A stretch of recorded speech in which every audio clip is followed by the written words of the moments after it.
This is the Wheel of Time Spoilers podcast.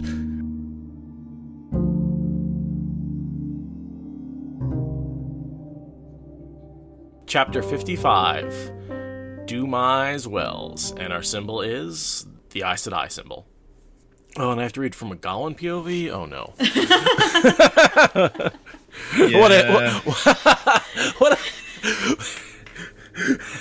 talk about all the hype and then crash right at the beginning. And Gawain. We got all excited for Gawain. Wait a minute. We'll get through this. I mentioned in the Brown Aja channel that I feel like this foreshadows how painful it will be in a way. And I wonder if Jordan had this grand plans. I know what you'll think about Gawain, and I know you're going to read this more than once. So here's a little something you'll appreciate in the second reading. It's true, though. He did say that in the Brown Aja, and I love it just as much now as when he said it there. Gawain tried to keep his mind on the landscape. Okay, no, I'm doing that the whole time.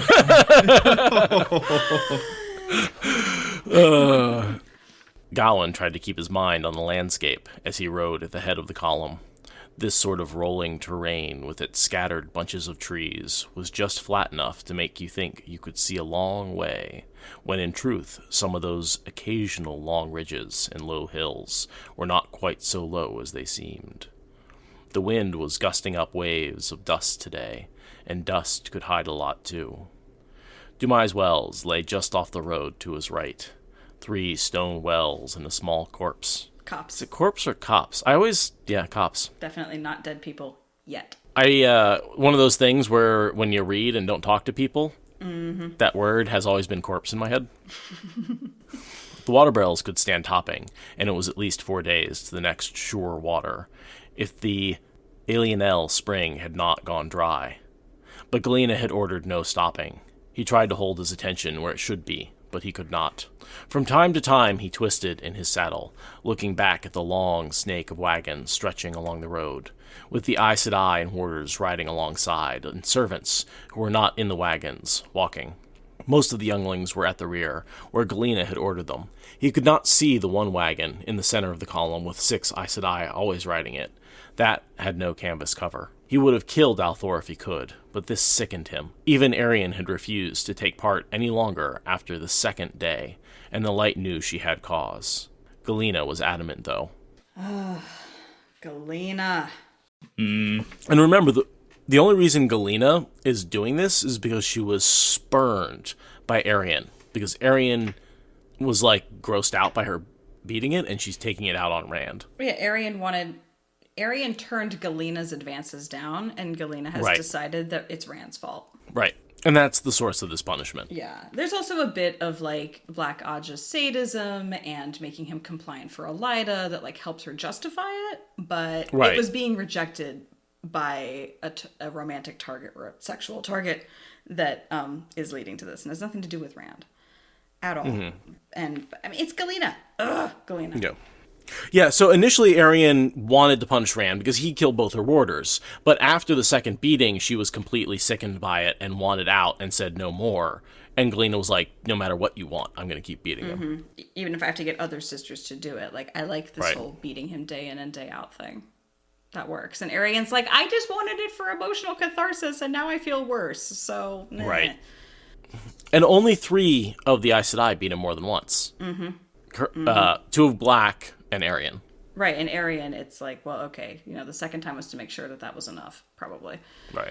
Right. But yeah, it's, beating helpless people is not generally the mark of a good guy, so... Generally.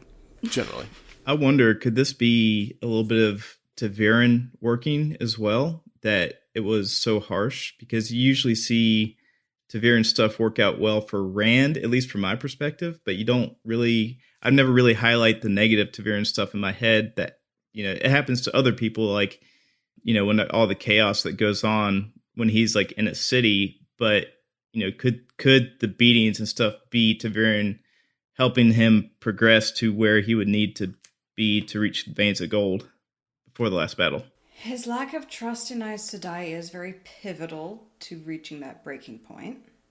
I'm also thinking about the integration with LTT that was been forced. Mm-hmm. That conversation that he's having with LTT is really important on integrating LTT into his own head. Simrog talks about that integration being something that, like, you either break or integrate, right? Like, he needed to be pushed towards that point. And maybe if he hadn't spent so much time in the box talking and dealing with LTT, he wouldn't have figured out how to buzz him, turn him down to a buzz, which could have led to him breaking earlier. You know, there's all sorts of reasons why I could claim that this was a good thing, but, you know, I'm entirely convinced that this was a victory for, you know, I'll start that off right from the beginning. Dumai's Wells is a victory for the Dark One, from front to back, top to bottom. It creates Darth Rand. Yeah. But I do agree with other Szeth that this could be maybe categorized with Alana's forced bond of Rand, in that having that warder bond gives him the strength to survive a lot of the stuff that he puts himself through in a way that a normal, non-bonded mortal couldn't. Like, it shouldn't have happened, and it was probably not the only way for it to happen, but it does add up to good things at the end, maybe, kind of, sort of, technically. So what you're saying is Naturum's Barrow was necessary? Yes. We'll talk about that much later. Yeah, we'll put a pin on that and kick it down the road a bit. Let's put a pin on that one. And so we see from Gawain's perspective, he hates Rand. He still, you know, is being stupid Gawain and believes the rumors and thinks he killed his mother. But he's not aiding him or hurting him because of Egwene's request that he not hurt Rand. The banality of evil. All that it takes is for good people to stand by and do nothing. Gawain. Uh-huh. Just a Nazi accomplice, Gawain. That's all you are. He's just following orders. Listen, he's just following orders. I will try to find redeeming qualities from here until next week, but it's hard, Gawain. It's really hard. Yeah, I actually notated that he was telling an Aes Sedai truth, where he's going to obey the letter of what was said and not the intent. Absolutely. Mm-hmm. Yeah, he internalized that lesson, that he despises the Aes Sedai for so much. He internalized that the most. Travmodian, I agree that he has none, but I will defend his right to my attempts. Or something. Yes, Gawain. Some people try to defend Gawain, and I try to have space for that, but I'm not going to hurt Rand, and so therefore I'm not complicit in war crimes is real freaking weak, Gawain. Mm-hmm. I mean, again, my only defense is my wacko theory back in the day that during the rebellion, he was actually compelled by Alviarin to support the legal Amerlin seat, and that's why he can't break away until he learns about Egwene's being raised to the Amerlin seat. I wish that I could agree with you, but it just takes too much agency away from how well written of a douche he is. I call it a wacko theory for a reason. I don't believe it, and I don't subscribe to it, but I like to occasionally expound upon wacko theories, even if I don't necessarily subscribe to them. I mean, there's an episode that came out today from Malkier Talks where Master of the Deck and Rob and I discuss if Tam is actually an evil asshole, and all the scenarios under which he might actually be a dark friend in some capacity or other. So wacko theories are worthwhile, because I'm almost doubting Tam at this point. We came up with so much evidence, I almost doubt Tam, even though it's a wacko theory from the get-go, and we had to do so much canon breaking to make it work. Like, it's fun. It's really fun to turn that stuff on its head. Yeah, I feel like extensive theories based on all the evidence in the book are fine, especially, like, you know, in my Vannon is Demandred theory, right? Like, obviously it's not true. I have to break so much canon. I still like to push it, though. Mm-hmm. Yeah, exactly. That was the inspiration for this episode, was Tamandred. It was just a typo that someone made, or a misspeaking. But, no, instead of Taimandred? Yeah, so we just ran with that. And it was really fun. I highly encourage everyone to go check it out. It was insane. And yeah, like Bambi says, you can only talk canon for so long. So I think he and I are planning a Evil Ogier episode as well, which is also canon breaking. Ooh. Yes. Wacky loony theories with Malkier Talks. It's a good time. There will be links for that in the episode. And I'm not going to include this in the episode, but here's what got us off on that. What if the... Oh, I love it so much. That is so interesting. We are so off topic already. We are very off topic. But over here, I'm nodding. There's no evidence they did. That's why it's canon breaking, right? Obviously.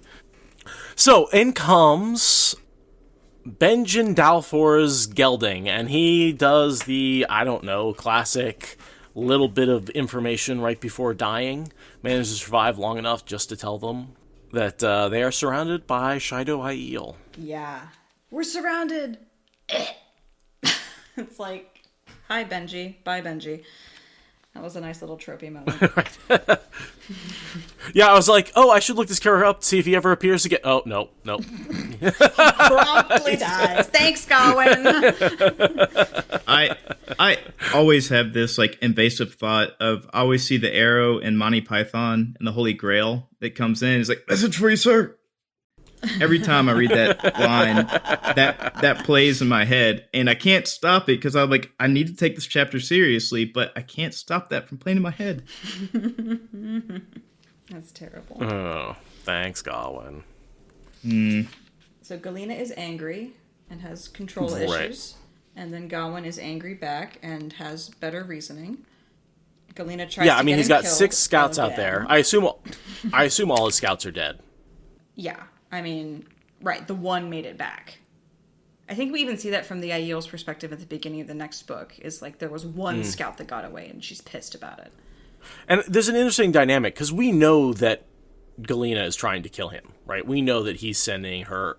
We know that she is sending Gawain out into dangerous situations. She wants him to walk into an ambush. She has basically planned with Savannah to kill him and take him out. That's one of the like parts of the deal. The regrettable death of Gawain Trakand, I believe is the quote. Yeah, it's very obvious, and even Gawain, small-minded and narrow tunnel-visioned as he is, realizes that he's in immediate danger of being assassinated. And I think that the reason that Galena agrees to stop, even though these are her tame Aiel, is because she doesn't trust the Aiel at all. She shouldn't. She shouldn't trust them, and that's exactly what's going on here. And I think that that's why, even though she's trying to get Gawain killed, she also doesn't fight his scouting information too much, because she kind of was half expecting for something like this to happen the whole time. There is that bit of betrayal that does happen. Savannah double-crosses everybody. She double-crosses a Everybody. freaking Forsaken. I mean, granted, she doesn't know he's a Forsaken, but she still would have double-crossed him even if she did know. I would bet. In a heartbeat. She doesn't care. Yeah. She has no idea about consequences of her actions. She just sees the power. Yep. This is foreshadowing. I've been asked to point out all the places where there's foreshadowing because of a joke made in Discord earlier. Foreshadowing. What's the foreshadowing? That Savannah's going to continue to be a problem. It's not so much foreshadowing as a fucking fact. I'm just messing with my fellow Browns that are here. It's all. Oh, Jesus. You're welcome, Murtaugh. I missed that one. This is why you should join the Discord, guys. We have in-jokes. Definitely in-jokes. I love in-jokes. I'd love to be part of one someday. And then we switch to Rand. So we get, Gawain seeing the box, and then Rand in a box. Here we go. Rand in a box. What's in the box? God, I wish we had the Kelseys here. Texas Kelsey, I think, was the one that coined the song. But both Kelseys would be better. Rand in a box. So last time we saw him, he was actually getting the trauma of being in the box. This is now him sort of past the peak of that watershed of being traumatized. Now he's like processing it. Or not processing, he's hardening himself around it. He's like baby stage Darth Rand now. We get a lot of reflection as to what's happened over the last, we think, 10 days? Yes. We had a whole debate where he was... No, it's 6 days. Captured. He's been missing for 10 days, but he's only been in the box for 6 days, I think. Right, because at the beginning of the journey, before he saw Min and killed the 2 warders, he was not in the box. Right, he wasn't in the box for the first 3 days in Cairhien. He was in a cage, but it was a cage he could stand in. And then, there was 2 days traveling before he saw Min and got put back in the box. So I think he's only been in the box for 4 days. I want to say 8. Because remember, it took Perrin 10 days from when he left to catch up. And that was 6 days after they took him. So the Aes Sedai has had Rand for 16 days total at this point. Okay. Gotcha. I was so 3 days. Yep. Right. Yeah. Oh, right. And a week is 10 days. Crap. Right. And a week is 10 days. Yeah, that's all crazy. So yeah, 3 days in a cage, and then they took him on the road, and he was on the road for what, 2 days? Yeah. Second evening was when he saw Min. The second. And then it's been 1 day later, Perrin left, and then 10 days to catch up. So he's been in the box for 11 days. I did not realize that it was that long. So the box timeline is way worse than I think most of us assume. Yeah, 11 days or slightly more than a week. Yeah, and I believe that Egwene, when she spends her comparative time in the dark cells in Tar Valon, that is like 3 days. I know she reflects on the fact that it was significantly less than Rand, and I think it was only 3 days. So, yeah, that's a ginormous difference. 2 or 3 days versus 11 is like... God, I thought it was longer than that. It's a lot shorter than Rand. No, I mean, it feels longer. I have no actual idea. I totally take your word for it. Yeah, because I remember she's like, man, I was just about to go insane. Rand was in there way past that point that I got taken out at, where I was about to go insane. He must be really insane. Yeah, and Leanne is in there much longer, but isn't Leanne not in... She's not in the totally dark cells. She's not in the dark cells. She's in just a normal jail, which, I mean, not the normal jail is a good thing, right? Right, but she's not in a stress position 24/7. Right. She's able to stand, stretch, lay down, which you don't get in the dark cells that Egwene's put in or in boxes that Rand has put in. And then her cell melts, but we'll get there when we get there. Szeth, do you have any thoughts Sorry, you wanted to bring up? I keep running over here. Well, it's easy to speak up. We're used to just going, so feel free to. Oh yeah, no. Interrupt. Well, I mean, this is where your deep knowledge is. Like, to me, he was in the box for a while, and this is why I come to the podcast, so I could hear how long he was in the box for, because I don't know. My big thing about him being in the box is his head was between his knees, right? So Rand's what, like 6'7"? Right. And you're squishing him in this little box, and he's been in there for so many days. I get tired sitting, for 4 hours at a time playing D&D, right? I can't imagine being in a box for just days and days and days in one position. And I'm thinking, like, are you starting to get bed sores at that time? Yeah. He was striped from all the punishment. But I just, you hear it and then you read it and then you read it again, and it just gets worse every time. Yeah. I mean, he's getting sluiced off twice a day. That's it, right? Like, I mean, this is a stress position. This is almost number one on the torture list. Yeah. Right? Like, having someone, a stress position, also known as a submission position, places the human body in such a way that a great amount of weight is placed on just one or two muscles. It's torture. So his joints are like getting inflamed. He's getting strains, definitely getting sores. Yeah, this does definitely feel like maybe there's a bit of a head nod to what happened to POWs in Vietnam happening here. Just a little bit. Just a slight amount. It's kind of sick, too, because, you're looking forward to get out of the box, and you almost, at that point, I would welcome the beatings just to not be in that position anymore. And he does, right? He starts screaming to be let out at one point, even if it's to be beaten. He's like, please beat me, because then I can be standing and feel fresh air on my face. That's bad. I'm going to read this. All positional torture is directed towards tendons, joints, and muscles. Prevention of movement and continuous muscle activity may lead to discomfort and severe pain in the muscles. Pooling of blood in lower parts of the body may lead to tissue swelling, numbness, and the formation of blood clots in the acute stage. Depending on the specific position, long-term complaints often consist of pain, most commonly in the back, hands, and cervical area. Limitation of joint movement and swelling of lower legs. A study examining 18 torture victims from the Middle East showed that of the 5 who have been subjected to positional or torture by placement into very small cells or boxes, 4 experienced back pain and nerve damage leading to segmentary loss of normal sensibility and neuropathic pain, disruption to normal sensory function, and pain in areas covered by damaged nerve. 2 had intravertebral disc hemorrhage. Yeah. So this is something that happens, and this is something that is torture, and this is something with severe, long-term, damaging health consequences. Yeah. This is something that Rand would need years to recover from, and he doesn't take 5 seconds ever in the rest of the series to recover from this. People in chat are making a good point that he does actually get a healing. So, like, I'm guessing some of the long... Does he? Yes. Oh, after. Okay, fair. When he's rescued. Fair. Yes. And so I think maybe some of the long-term health effects may actually be able to be physically healed away.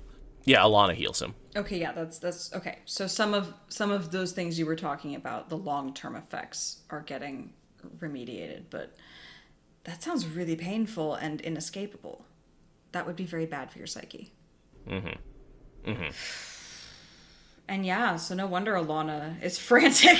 Yeah. She claims he's in pain. You think? You think? Yeah, he's at an 11 out of 10. Right. 24/7. Just a little bit of pain. Torture. For literally 7. The 7 is not a euphemism. Literally 24/7. And so we get a couple of little bits here. Alana's coming closer, which he may or may not be hallucinating, but we know he's not.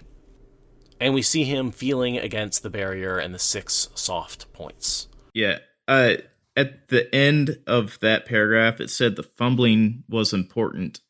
And I think this kind of emphasized when I was reading it in my head, because if he would have given up fumbling, he would have given up entirely. Yeah, gotten lost in his own hallucinations. And Mm-hmm.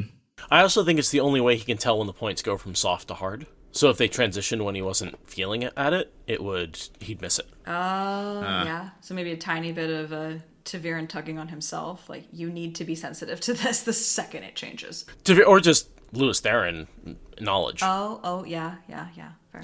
All the breaking of the shield is due to information he gets through LTT. I mean, that's what we see here in between the insane ramblings. What he's learned from LTT is how to break out of a shield. It's another instance of spontaneous knowledge that he gets from his past life. Yeah, and also, like Keith is pointing out in the chat, and like I'm now reflecting on having had braces. When you have something really irritating in your mouth, you can't stop messing with it. You just can't. So if you can't even distract yourself with like playing a video game or reading a book like I could, if you're stuck in a box and you have that sort of irritating thing at the forefront of your mind, you literally can't not mess with it. So it's like sliding your tongue over like 6 sharp points in your mouth. Basically, and just pushing on each tooth and being like, yeah, that hurts. Yep, that one also hurts. Yep, still hurts. Canker sore when you bite yourself or something like that. Yeah, braces suck, honestly. So much. Right. Be born with better teeth, people. Don't itch the mosquitoes. Hey, I was born with perfect teeth. I never had to have braces. Yeah. I actually never had to have braces either. Hey, it's a Szeth thing. It is a Szeth thing. Ever. Do you still have your molars? No, I had them taken out a couple of years ago. See, but it was preemptive. Fair enough. Yeah. So the Szeths generally don't need our molars taken out. That's just No. Mine are on a watch list, and I haven't been to a dentist in a long ass time for a long list of reasons. So we'll see. a watch list. I was told last time I went to a dentist that 2 of my molars were the tiniest possible allowable gap apart. So it was like, we have to keep an eye on that.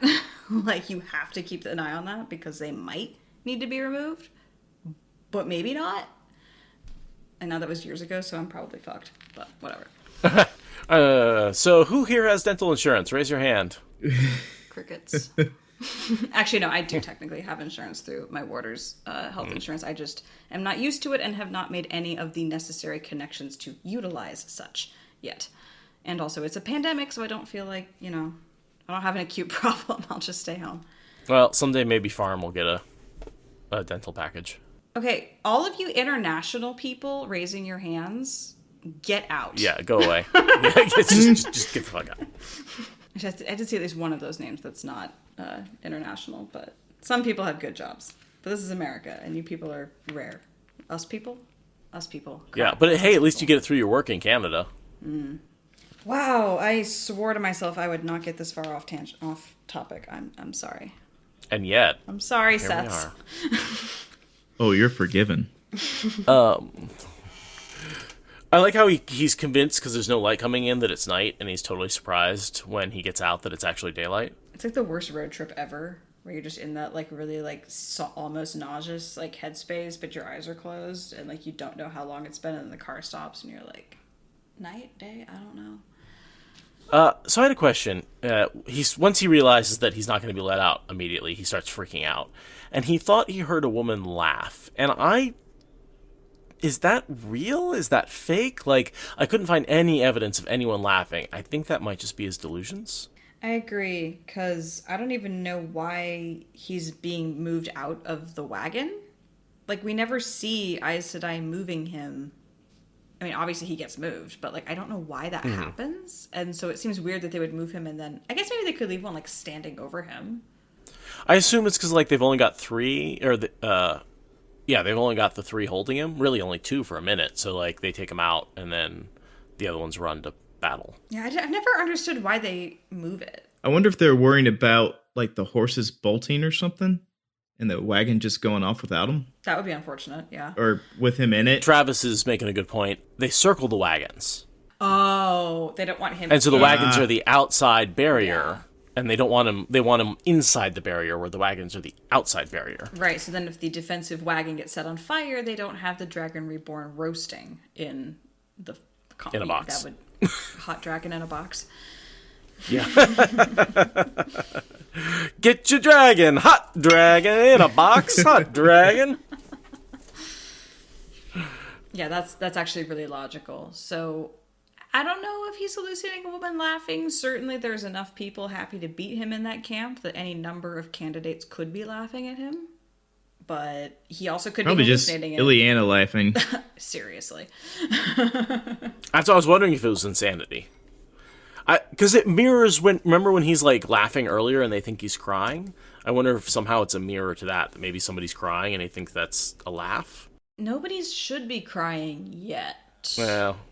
But there could definitely be laughter of like, the Aiel are attacking. This is ridiculous.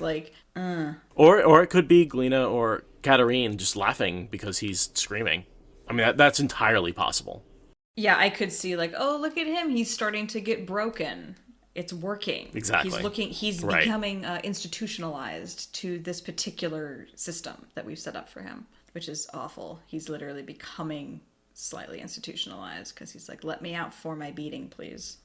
That's a messed up state. I wonder if they were like trying to depend on like Stockholm syndrome to make him compliant. Yeah, well, Stockholm syndrome has to do with feeling fondness for your captors, though, right?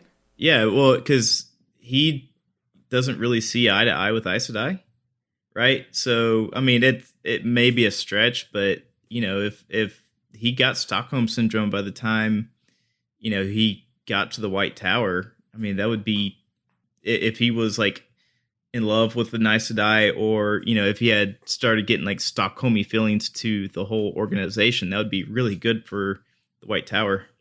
And also with Stockholm syndrome, you want to break someone down first, like on the journey, and then when they get to the tower, you take them out of the box and you give them back a life. And that's the sort of that gratefulness for giving them back something that you took away from them is how you generate Stockholm syndrome. So like Elida could save him from the embassy, and then he's very grateful to Elida. Mm-hmm. That's like you break him down during transit, and then, you know, Elida's like, I'm so sorry, Galena, I didn't want Galena to do that to you, but you know, if you don't do what I want, she's going to get you again, so... That happens with the Shan-Chan. They use that at one point. I remember that. There's a discussion with Morghese, Suroth, Morghese, and Elbar. They have an entire drama that is exactly that scenario.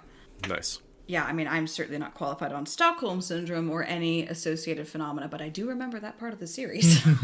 Oh, yeah. And I shouldn't say Elida is the one who's going to get him. It's Masana. Right. Yes. Yeah. Yes. Elida might be allowed to roll out the red carpet and roll it up again after the ceremonies are over, but Masana is the actual recipient of that, or a receiver of that. Mm-hmm. Oh, yeah, and Aiel and Morghese, similar sort of relationship. Yeah, for sure, for sure. We just see it spelled out most aggressively with the Shan-Chan because they're not subtle with the barbarian Randlanders. Mm-hmm. But yeah, it's not a difficult strategy to devise when you're a douchebag on interpersonal relationships. Anything else for Rand before we switch over to a Perrin POV? He starts to laugh. He goes from screaming to be let out to rasping laughter as he waits for the points to harden. It's a bad day for Rand. He's... oof. This is his nadir in so many ways. This is the worst and the lowest point that he reaches, even before everything else. Like, this is just... nothing is as bad as this, I don't think. Strangling Min might come close. It is the last that could be done, but it has to beat this. I don't think anything between here and Strangling Min even comes close. Right. I'm nodding to that, yeah. But this is like... he still has some humanity he's fighting with. That scrubs the last bit out. POV switch to Perrin? Can I POV switch another beer? Yes, you can. I will be right back. Ooh. Or I can yell it into the ether, and Travis hears me and brings it to me. Oh, yeah, because Travis is literally here. Nice. Thanks, Trav. Yeah, I'm gonna try to talk less because I really want to hear other Szeth. Yeah, other Szeth, speak up a little bit more, will ya? Argue with me a little bit. Other Szeth? Other Szeth is like, beer time. He's like, I think he... oh, no, did he go to get a beer too? I took that opportunity, but Trav had to do me in. Oh, yeah, he definitely beat you to it. But I think Discord, Travis just said, or hinted that I need a name change now. Yeah, the Szeth. Yeah, that'll happen. Oh, I did have one thing to mention. So us thinking about Dumai's Wells, it's this huge thing because of what happened there. But I love how at the very beginning of the chapter, it's just like 3 wells and that's it. It's like, it's such a nothing place, right? And it's just like, after this battle happens, it's this huge, it's not a place anymore, it's an event. And it's so funny to me how innocuous this place was. It's just a way stop, essentially. I mean, it's a field like Marilor, you know, like a lot of battlefields.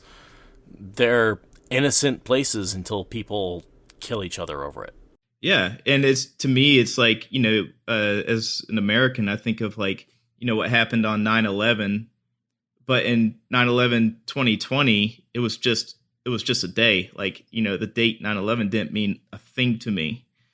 And now, you know, like after Dumai's Wells, just that, it takes on a completely new definition. And it's crazy to me how stuff like that happens. Mm-hmm. Jed is defining Dumai's Wells as 4 ounces of tequila, 4 ounces of tomato juice, half an ounce of lemon juice, 4 dashes of Worcestershire sauce, 2 dashes of Tabasco, and 2 ounces of Fireball. Attempt to not die. Garnish and don't die. So it's also a drink, yes. Yeah, well, there was chatter in the chat about how Dumai's Wells should be a cocktail or something. Yeah, I'm super okay with this. Mm-hmm. Yeah, those are pretty standard bar ingredients. Nothing is there that I wouldn't expect at a standard bar. Garnish with celery, bacon, and cheese. Okay, now you've got me interested. I'm not really into tequila, like, at all, but put cheese on it, and also possibly a pepperoncini. Oh, pepperoncini! Oh my god, yes. Wait, did you pepperoncini? Yes. Instead of pepperoncini? I've never heard pepperoncini. I've never heard pepperoncini. We live how far from each other? Okay. No, I'm not Italian, Keith. No, I'm not. I have no clue what either one of you are talking about. It's these little peppers, and they're pale green, and they're spicy-ish. They come in pizzas most of the time. You get them on the side. Yeah, and you bite them, and not they, the banana they peppers. Burst open with a ton of vinegar from the inside. Huh. Yeah, kettle chips makes a flavor. Yeah, you ever had Papa John's, Szeth?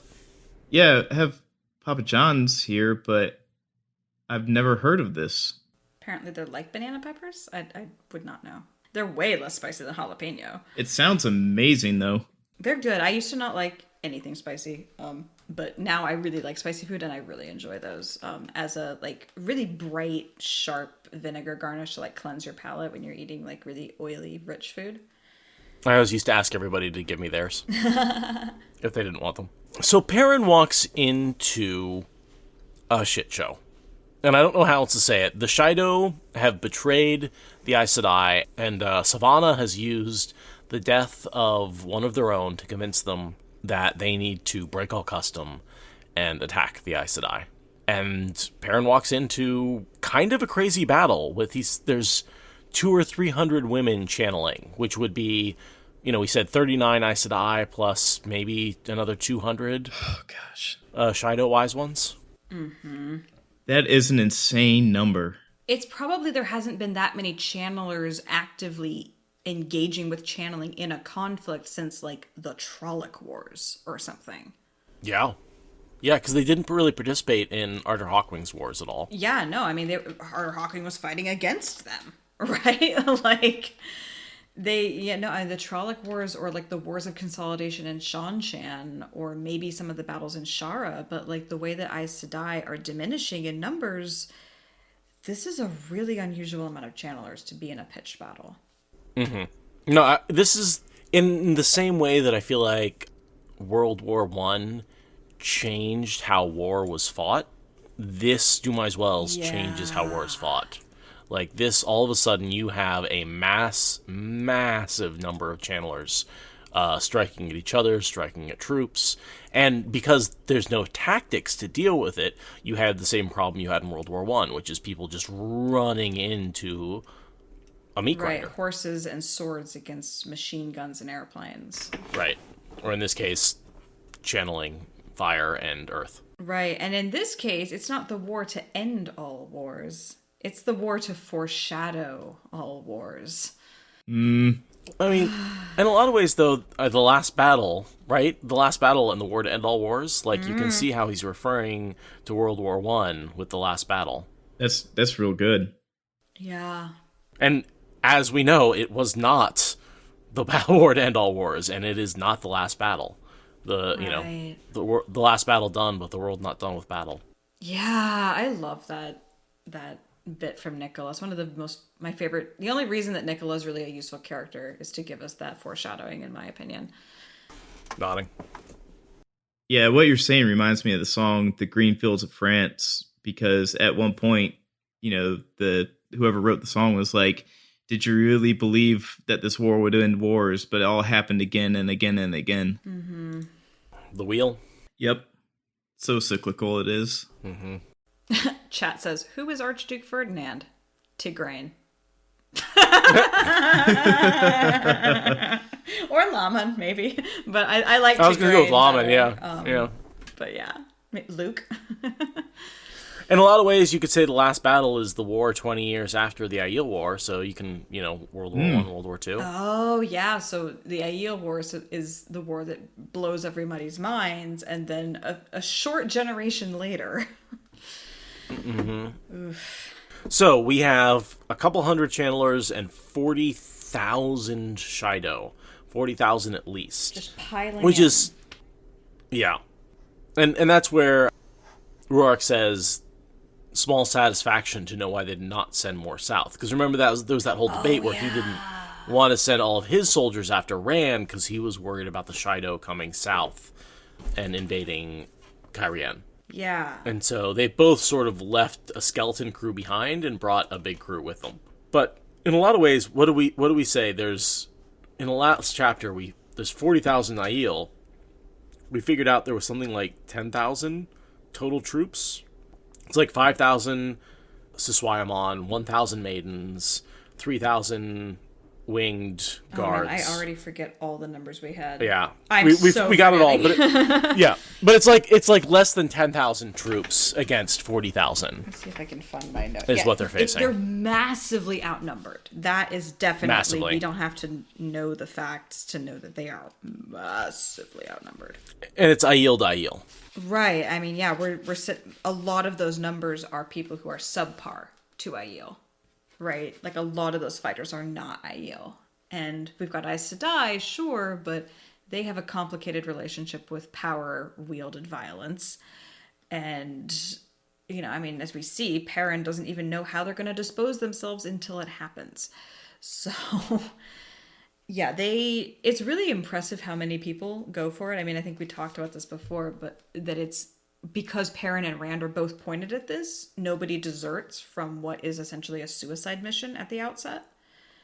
But it's still impressive just looking at the numbers. I mean, Perrin is on his belly, peeking over the ridge, being like, so we're gonna die in 0.3 seconds. Okay, good to know.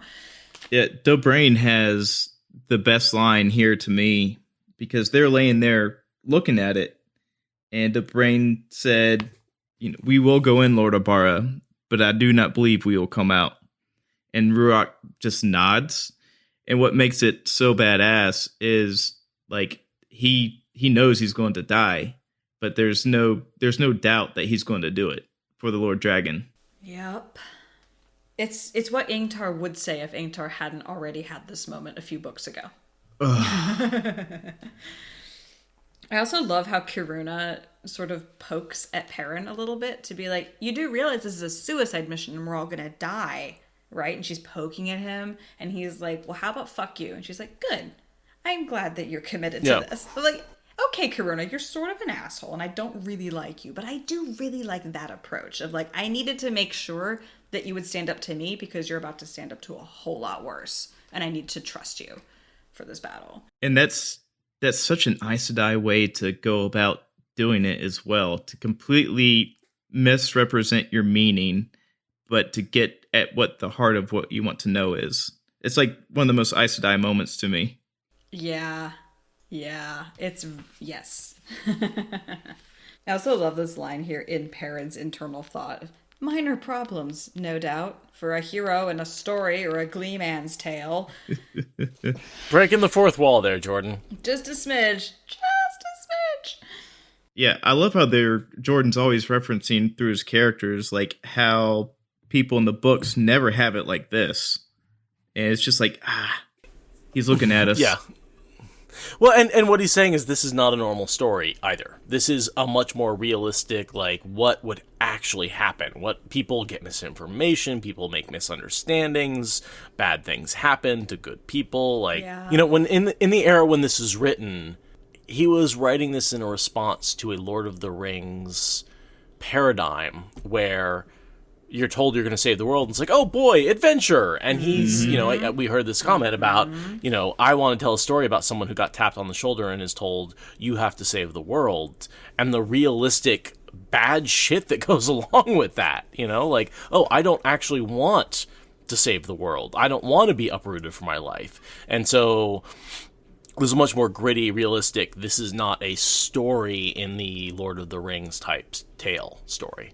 Yeah. Yeah, and a lot of it, you know, like, I remember, I think y'all interviewed his brother at one point, and I think one of his, you know, something he said is Sanderson didn't live through what Robert Jordan did, so his writing in, like, military affairs wasn't quite the same. And this is where... Oh, yeah, there's no way. Yeah, and this is where you get his amazing perspective that, you know, I'm a civilian, I've never fought a war. But it's, you know, you could just, his sheer depth of knowledge and experience in this is just, makes it, you know, it's like, wow, you know, I could read this fantasy story, but now I can have an appreciation through the horror that people went through in real life. Totally nodding. I feel like also it gives a little bit of a sense of realism to the concept of some of our myths are literally just human stories that got told over and over again until impossible things were happening.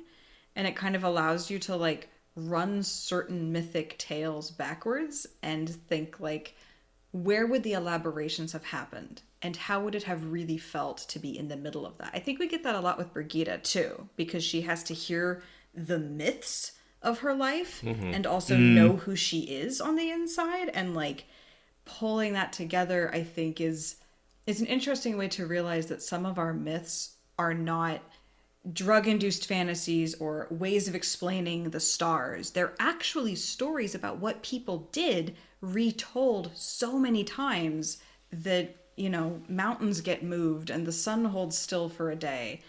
And like, yes and no are both true at once. And this is what it was like to live during that. And that's why I always think that Grendel is reference to Grendel from Beowulf. That whole legend fades to myth. Beowulf to me always felt like a legend that faded to myth. Like, yeah. It's our first story, and you know it was based on someone who did something real. Exactly. But it was just blown way out of proportion and told and retold and retold and retold. Yeah, that was not some made-up fantasy for no reason. Somebody did an epic thing once at some point. Well, there's even reference to that at the end of the chapter, at this chapter. Right, because it's one of Jordan's favorite things to circle around. But he does it so well. Oh, he really does. Next thing I have highlighted is Ruark and Amis having already said their goodbyes off screen.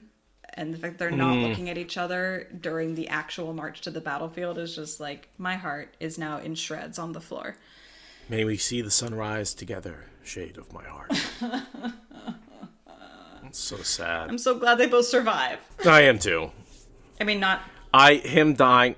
The last battle is bad. Yeah, I pretty much quit the book for like a whole 5 minutes when that happened. I was done. Was not happy about that. But at least they survived this battle, which is epic. Yeah. Amis survives the last battle, right? Yes? I'm not positive. I'm pretty sure. Chat is confirming yes. Yes. What about her wife? Leanne? As far as I know. Leanne, the roof mistress? I don't think Leanne was at all involved in the battle, so I would assume that she was helping keep the Aiel alive elsewhere. Middle to Turin, no. Dorinda is Bale's other wife. So that's Melaine. Melaine, Bale, and Dorinda. Oh, Keith is saying that Leanne was at Sheol.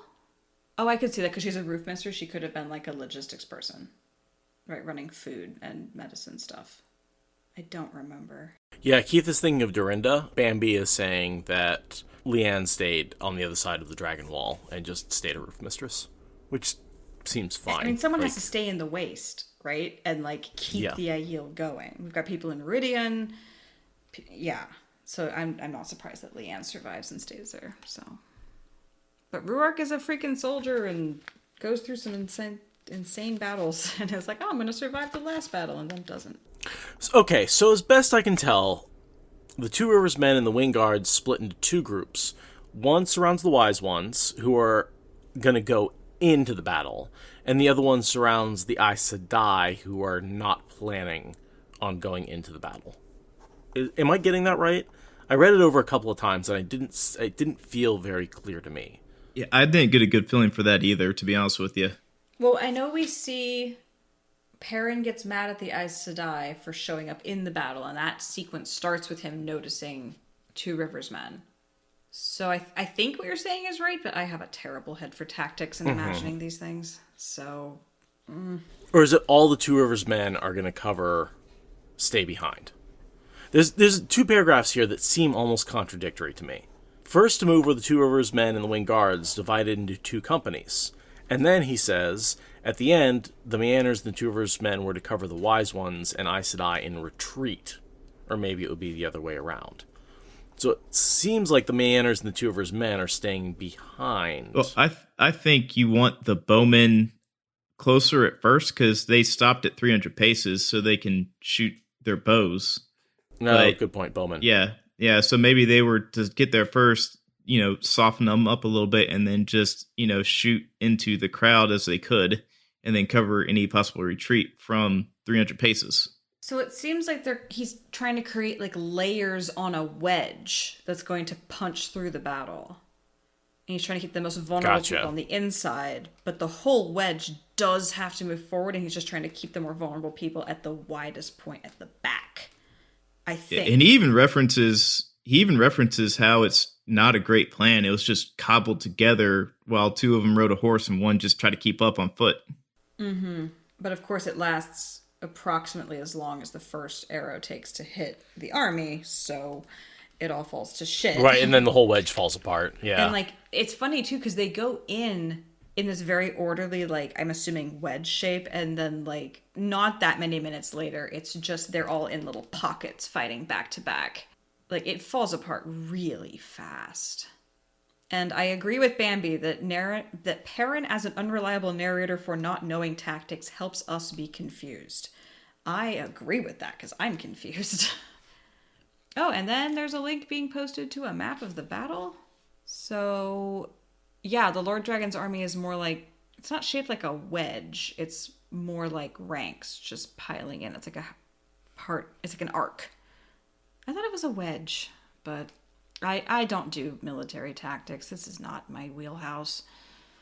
Is there mineralogy involved here? Because I can do something with that. Wedge-like. And so just to read out the numbers, we do get about 1,000 wolves who are about to pop up, 300 Two Rivers men, 500 Kyrian, 200 wing guards, 200 Asha'man, 9 Aes Sedai, 94 Wise Ones, and approximately 6,000 Aiel, 5,000 Suswayamon, and 1,000 Farazdarzmai, and 1 Ogier. And 1 very angry Ogier. So that total comes out to 6, 7, well, if you don't count the wolves, it's about 7,000 people versus 40,000 Aiel. So yeah, even adding the wolves in, you're looking at an order of magnitude worth of suicidal. Yeah, that's really intense odds to just be like, but the dragon needs us.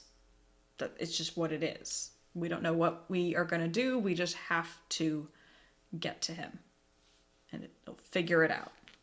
I've actually wondered about the Suswayamon because essentially they are only spears. So if the dragon dies, what do they do? Like, do they go to the Shido and become brotherless? Or do they, like, just put on white for their lifetimes? Or do they do something worse? Oh, they would commit suicide. Yeah, I don't know what happened to the Aiel if Rand died. Yeah, I mean, that would be like, go north to fight the Dark One now, maybe? Right. Yeah, no, it's over for the Suswayamon. I mean, you're right. I mean, they are his spears, and if they don't break in his service, then they have failed worse than their ancestors failed, and that is not an acceptable outcome. Yeah, so it's like, for them, this is holding on to life, even though they feel like they don't have a life.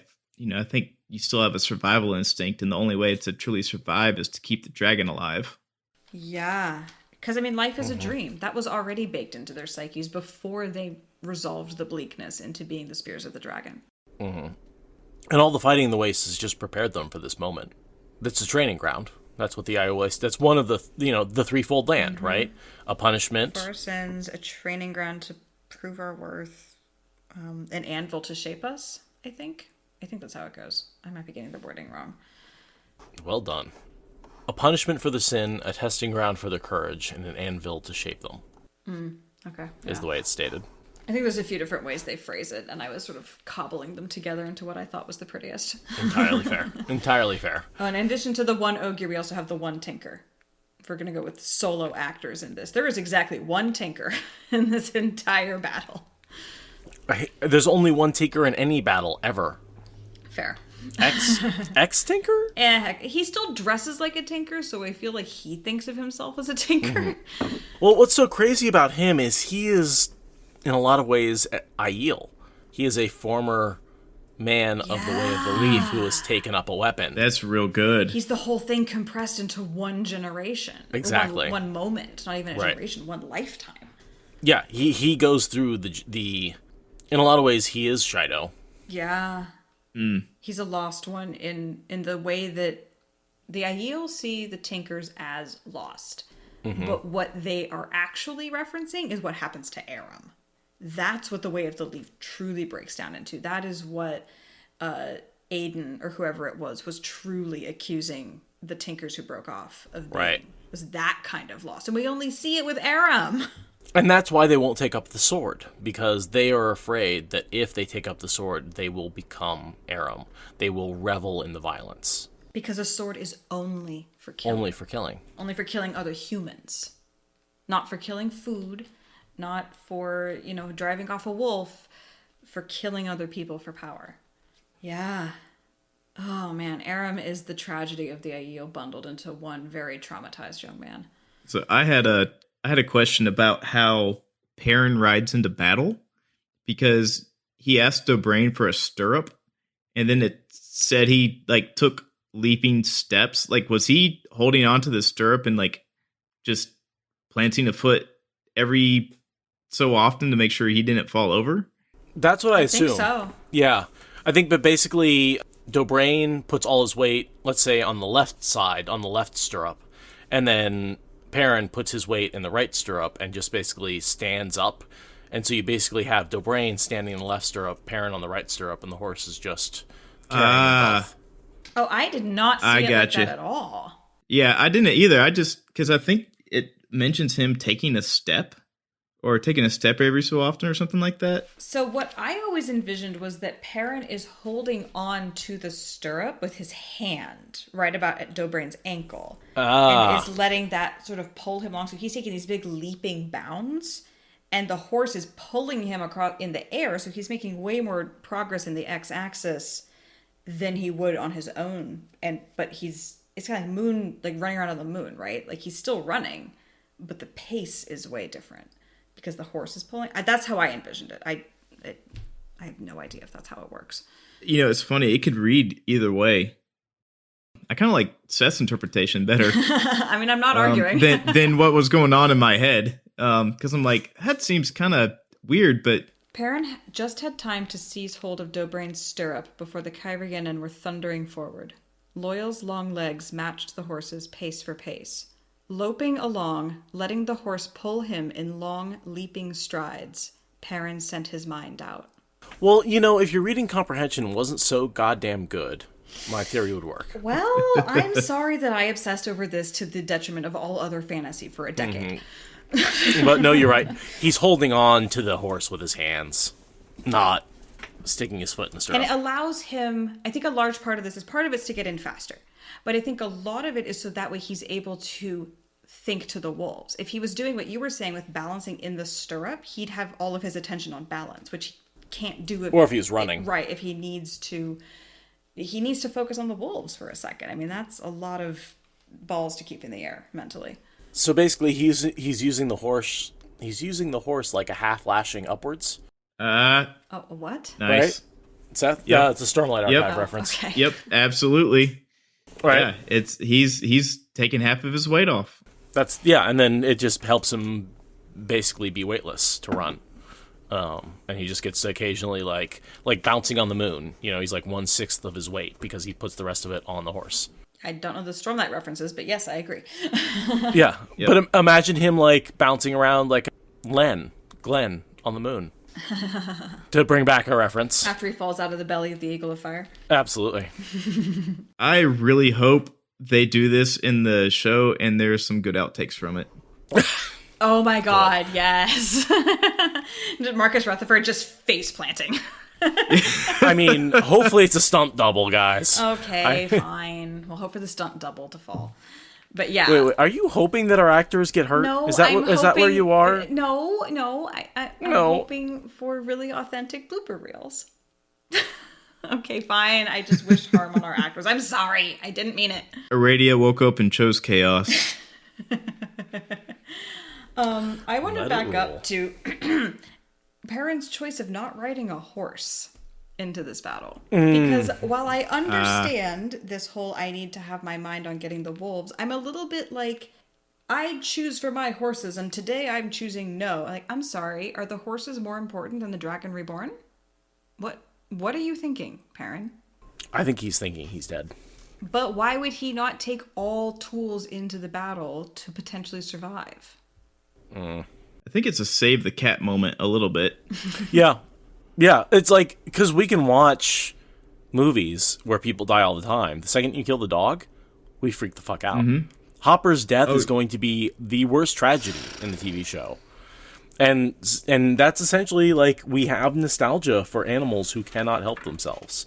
And I don't think we would have forgiven Perrin if he'd taken Stepper into this. And well, it builds his character, right? I mean, and that's, it's a lot of times in movies, you could just, if someone saves an animal, like, okay, that's a good guy right off the bat. I also want to bring up the moment, though, when he is riding Stepper or Stayer, I forget which one. And he's like, if I can, and he's coming back from Dumai's wells.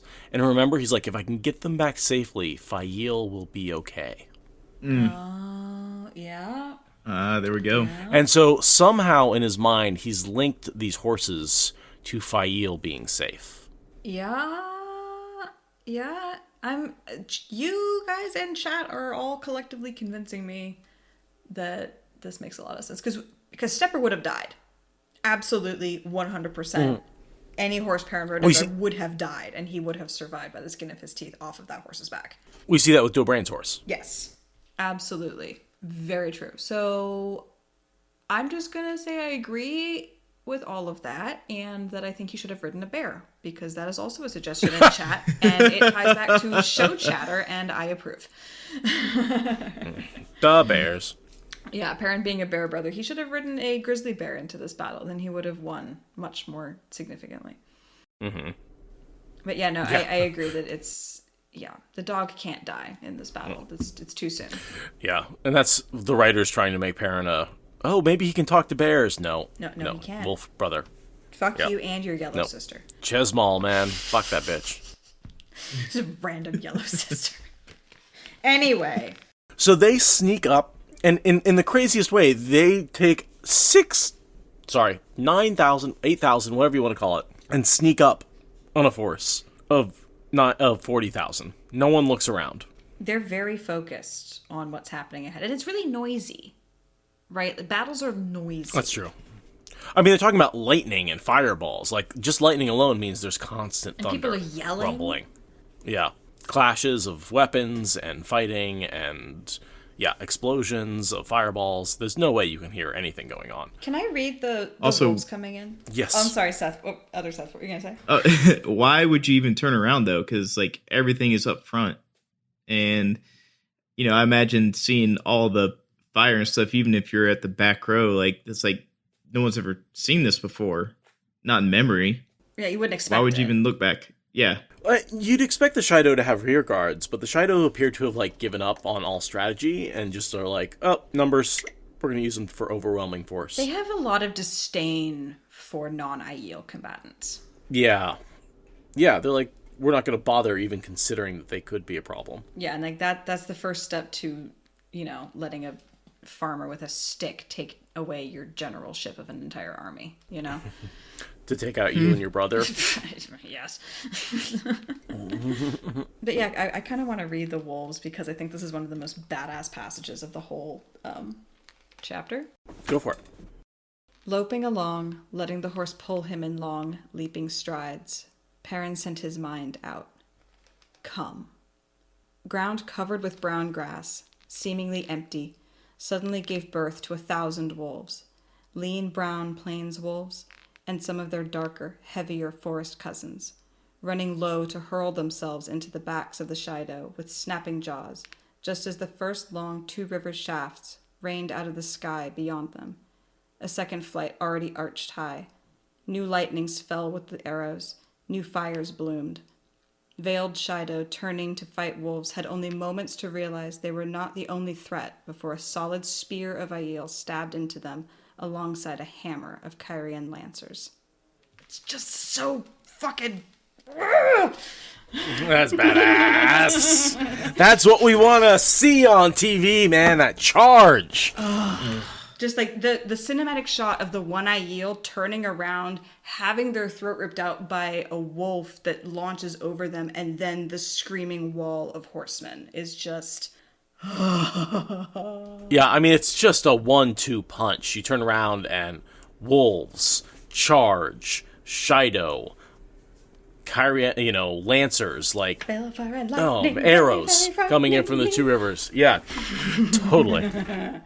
So badass. In a lot of ways, I'm actually surprised they weren't more effective. Because now I think about it, they were outnumbered 4-1, but with the archers and the advantage of hitting them from behind and the lancers, not to mention they're getting torn apart from the front by Aes Sedai. Dude, Shido were caught between a rock and a hard place. They were in a meat grinder. In fairness, they were only being pushed on 2 sides for a certain arc angle of the circle. like 3/4 of the circle, they weren't being pushed on both sides. Yeah. But yeah, the people caught between Perrin and the Aiel, and the Aes Sedai are, oof. I don't think anyone survives from that wedge, probably. Probably the only ones that survive are from the other part of the circle. Well, yeah. Perrin makes it in the middle. You know, that's it, and it seems like he did it fairly quickly, because... he cut right through. True. Well, up to a point. He got close, and then... the Asha'man, and then he got stuck, and the Asha'man popped in and finished the inner circle. Yeah, it's like maybe Perrin... he got close enough. They get like 2/3 of the way in before they get stalled, and then the Asha'man get them the rest of the way in. But yeah, it's a bad day to be a Shido. Mm-hmm. And poor Perrin, just like this thing where he can't let himself think about if he might be attacking women. Yes, which is interesting, because we know that Matt kills one woman and doesn't like to do it, and really does avoid, and like almost dies a couple of times to not kill a woman. Mm-hmm. We know that Rand obsesses over every woman that dies for him, although he has killed a couple of women, but he really does try and avoid it. Yeah. Perrin's just like, not gonna think about it. Mm-hmm. Don't get in my way. I've got things to do. And in a way, he is the most egalitarian. Yeah. Mm-hmm. Well, this is a big difference in like what your inner monologue is and what you actually do, which, in former episodes, you've pointed out how it's unfair because he could smell Fail's emotions and he judges her based on those and not what she's displaying to the world. Right. And it's so funny because to me, this moment almost makes him a little two-faced, because he has this inner monologue where, he's like, they're too short to be men, but I'm just going to pretend they're men. And so his outward actions are very egalitarian, while his inner monologue is completely not. Yeah. Well, and that's where we talk about judging people on their inner monologue. You brought it up. Like, I try not to judge Fail on her inner monologue. Mm-hmm. Or parents' perception of it, anyway. Yeah. Yes. And so, same thing, where I'm like, yes, he doesn't want to do it, but, it's, for those of you who are aware of Avenue Q, it sort of reminds me of the song Everybody's a Little Bit Racist. It's like, yes, we can all have these thoughts in our head, but if you're aware of them and compensate for them, they're not necessarily a bad thing. Yeah, I had a friend tell me that a guiding light she holds on to is you're not responsible for the first thought in your head, you're responsible for the second thought in a given situation. Right. The first thought... I've heard the first thought is your upbringing, and the second thought is your personality. Exactly. So what you do, what you choose, is much more important than what comes up reflexively. So yeah. Yeah, it's almost like where... Crap, I just lost my train of thought. Hey, welcome to podcasting an hour and a half. Look at the spoilers. Yeah, this is what we do. Yeah, I was trying to save it. I'm like, man, there's 50 people watching me. I can't stall like this. And it just went away. I'm like, well, gotta admit defeat. You know how much fun it is to be on the other side of this. You know how forgiving it is to be in the audience. Yes. Oh, for sure. But yeah, it's I do agree with chat though that this has maybe a bit to do with Perrin being a wolf brother, and kind of a berserker or a barbarian to go into D&D. Like, he's able to achieve a kind of prioritization or trance fury or something like what the Ogier have that like lets him get less hung up on this namby-pamby human nonsense that Matt and Rand get stuck on. Whereas I disagree, because I think he thinks it's the wolf in him. I think it's the human in him the entire time. Ooh. It's the human in him. Like, that's his realization at the end of the book, is it's not the wolf in him that made him ruthless and able to ignore this. It was the human in him. Oh, making me have more doubts in the intrinsic value of humanity. Good work. But I actually do agree. He blames the wolf for so long in the series. It's easy to agree with him, but he's wrong. Yeah, but I think he's completely wrong. Yeah. He's completely wrong. Like, because wolves don't go to war. It's true. That's all you need. Yeah, even their word for the last battle is just the last hunt. Doesn't involve war. Yeah. And some of the wolves even judge the wolves that participate in this battle for getting too human-like and being too involved in human affairs. Mm-hmm. Yeah, actually, I think this damages Perrin's relationship with the wolves quite a bit for a while.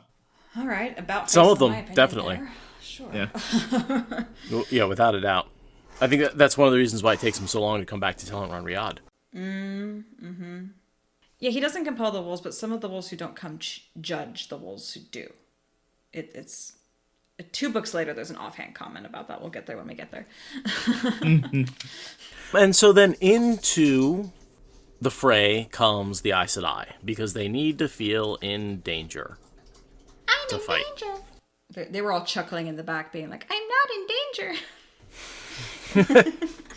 But no, they need to take the bus into the center of Dumai's Wells to be in danger. They take the Mayenner bus. The winged bus. The winged bus, yes. Yes, they go flying on a bus in. Oh, that sounds like a thing I should do. Yeah, I love the sense of timeline confusion we get from, like, Perrin's, like, focusing on fighting, and he's focusing on here's Aram, and here's Loyal, and here's who's in front of me, and here's the 2 Riversmen, and here's the Aes Sedai. Wait a second, what? Yeah. No, and at the same time, we get a hollow boom, which I think is Rand breaking out of the box. Absolutely. Yeah. So, it's definitely a time sink. Yes. Right. Yeah. Time sink. Even though that hasn't happened yet in the story. Yeah, no, there's right. We have to else. Go back in time. Nothing else that right. could be. Right. And so we see from somewhere ahead came a hollow boom, like a thunderclap cutting through the din of screams and shouts. A moment later, a slash of light appeared not 20 paces from him, slicing through several men and a horse like a huge razor as it widened into a gateway. So in the same moment that Rand frees himself, I never noticed the timing on that. Opens a gateway and comes in. That moment, it's like he's waiting. I literally never noticed that, even though I have highlights all over that section. Yeah, it's the first time for me.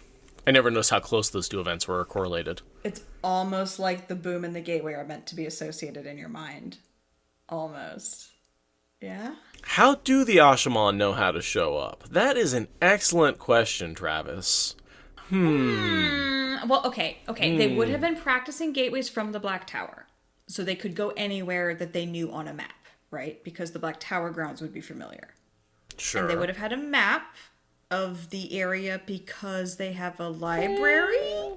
Question mark? Taim saying, I had occasion to visit you in Cairhien and ... And what? Yeah. And where and how? So, of course, Dark Friend. Has to be. Taim is a Dark Friend. Has to be. So then how does he know? Who's giving him this information? Is it Varen? It could be Varen. Demandred. Oh, Demandred. Because he knows about the Shido and is following the developments there. And he's buddy-buddy with Masana, right? It's Demandred, Masana, Semirhage. So he knows that Masana is getting Rand to Tar Valon for her plot. So yeah, okay, that's simple. That's not complicated. Tamundred, actually, as a conspiratorial name. This is their ship name. Oh, and can I just say, like, there's one line in here that talks about Taim as a hooked-nosed man, and Demandred is also described as a hook-nosed man. Yeah, they both have the same hook nose, which is, again, it's just, God, Jordan, you're just, the evidence for Demandred is just so good. It's hard to not be angry that that's not who Taim is. That Demandred is not Taim and Taim is not Demandred. Like, especially after this clue. Yeah. It's later. It's like, obviously, it's like right at the end of the chapter. But Rand describes Taim as a hook-nosed man. And I was like, hook-nosed? And I looked up Demandred, and his physical description is... He was described as being handsome, but hook-nosed. Okay. And was tall, jet black hair. First of all, what is with this butt? Okay, first of all, start with that. That's nonsense. Handsome butt for a hook nose. Nonsense. A hook nose is unattractive. Certain beauty standards annoy me. I mean, you know, he was also... We're talking about beauty standards of the Germans. Tall, blonde, blue-eyed. Yeah. Button-nosed. RJ is definitely giggling in his grave over all of this. But yes, RJ changed it. So, it's hard for me to hear that line without thinking that at this point he thought Taim was Demandred and was writing it that way. Travis, you shut up. Okay, anyway, moving on. You're so pretty, oh so pretty. Pretty and witty and gay. Thanks for carrying a tune on that. I would attempt to sing, but I just bought this mic. I don't want to break it up. We appreciate that, Seth. Yeah. One talent the Seths don't have is singing. Oh. Well, we need some advantage against the double Seth. You found our weakness. Carrying a tune. Let's just say it's a good thing that we collaborated on that song parody for Dusty Wheel. Uh-huh. Oh man, I should play that for everybody before we go at the end of the episode. You're gonna share it with everybody here before the contest? I mean, it's tomorrow, right? I have no idea. I have zero concept of... Today's the 19th. Okay, well, it's almost the 20th. Okay. Which if you guys stick around till the end, you will be treated to an early showing. It might be the 20th on the East Coast. Exactly. Well, it will be the time we're done here. Oh my god, It's so true.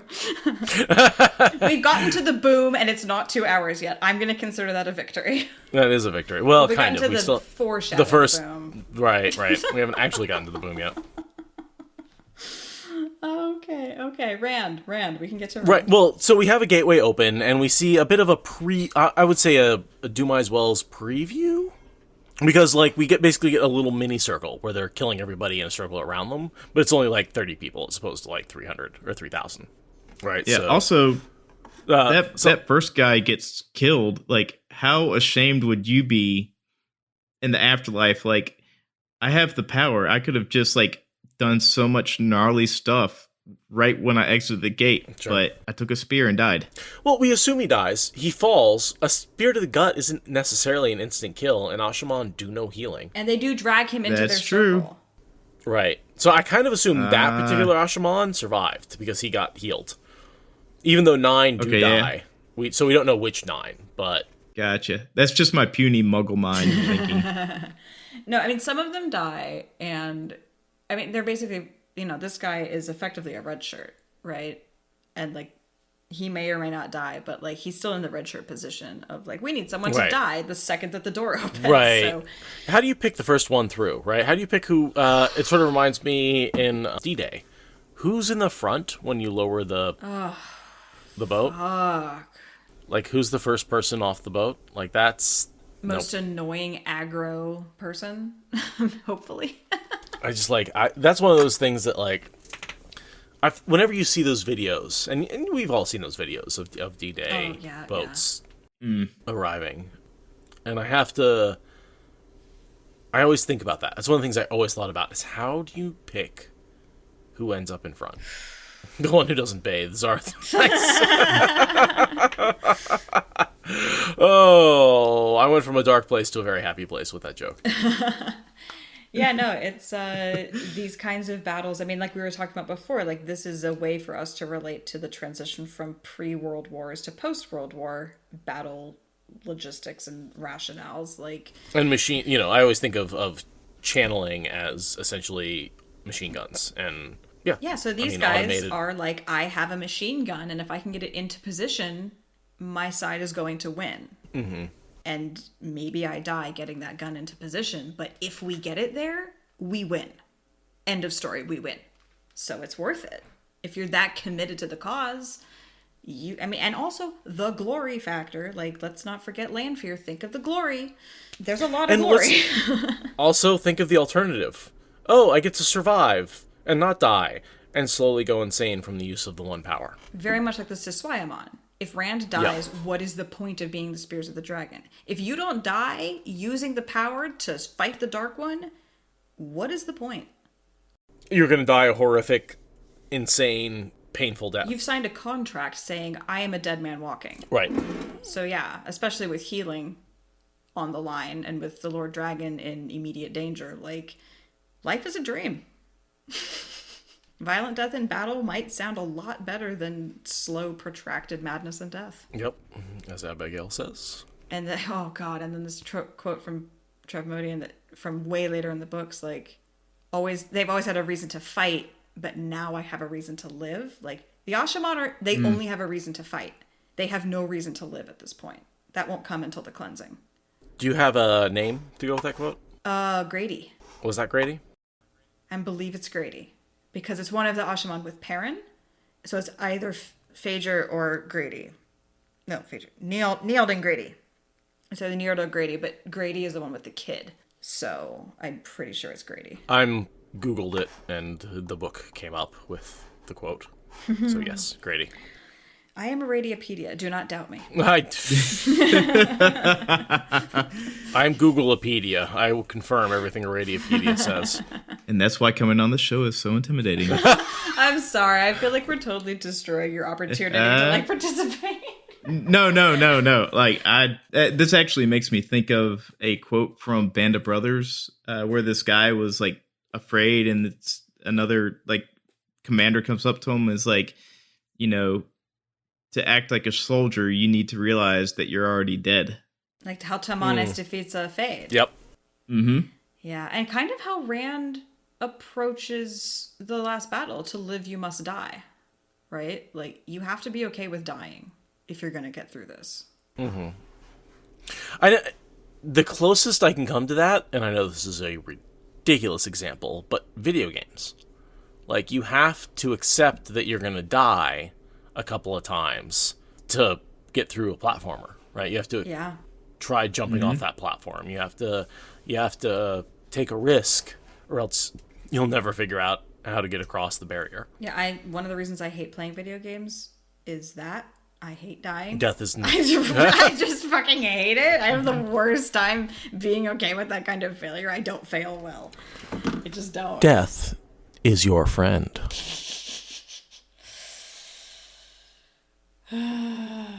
Oh yeah, Abigail, that moment with Lan and Jaime embrace death and they take down the Drakkar. Yeah.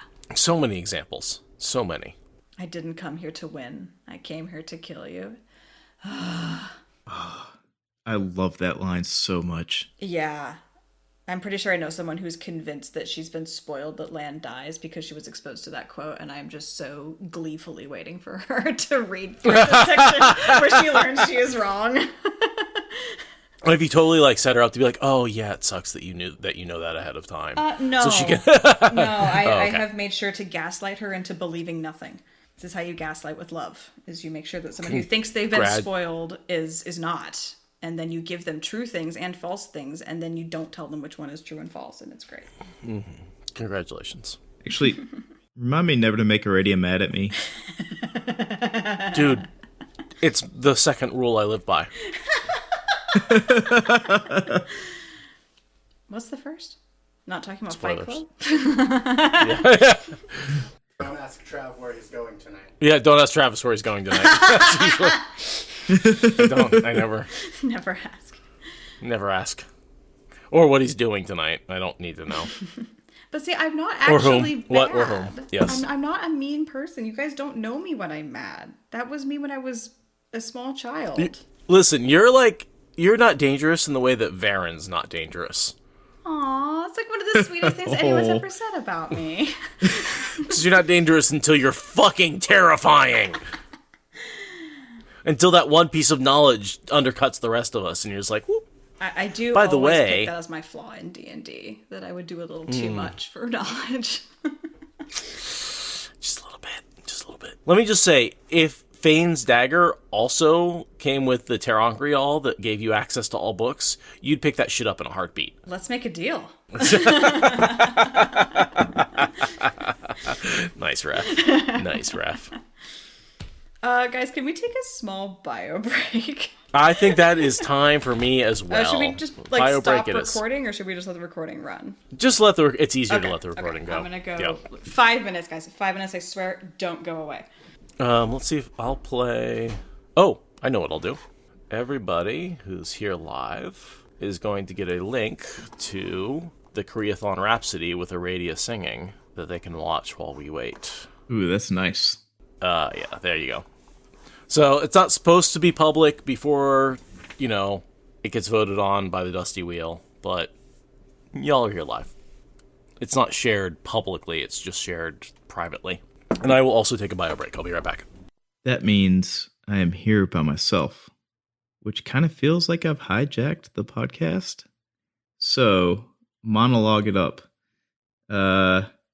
Yes, I am the lone voice. The lone voice? The lone voice in your head right now, Abigail. Who's my favorite character? Varen, without a doubt. It's like, I like the main characters. Of the main characters, it's Perrin, but really, Varen's my favorite. Yes, I am the last Szeth standing until the real Szeth comes back. And she's back. Shh. I didn't say anything, guys. Oh no, I definitely caught that there were shenanigans. I caught that much. Like the most innocent shenanigans ever. I'm sure you've been an incredibly polite guest. I'm really hoping you're getting your thank you. donations to charity's worth out of this.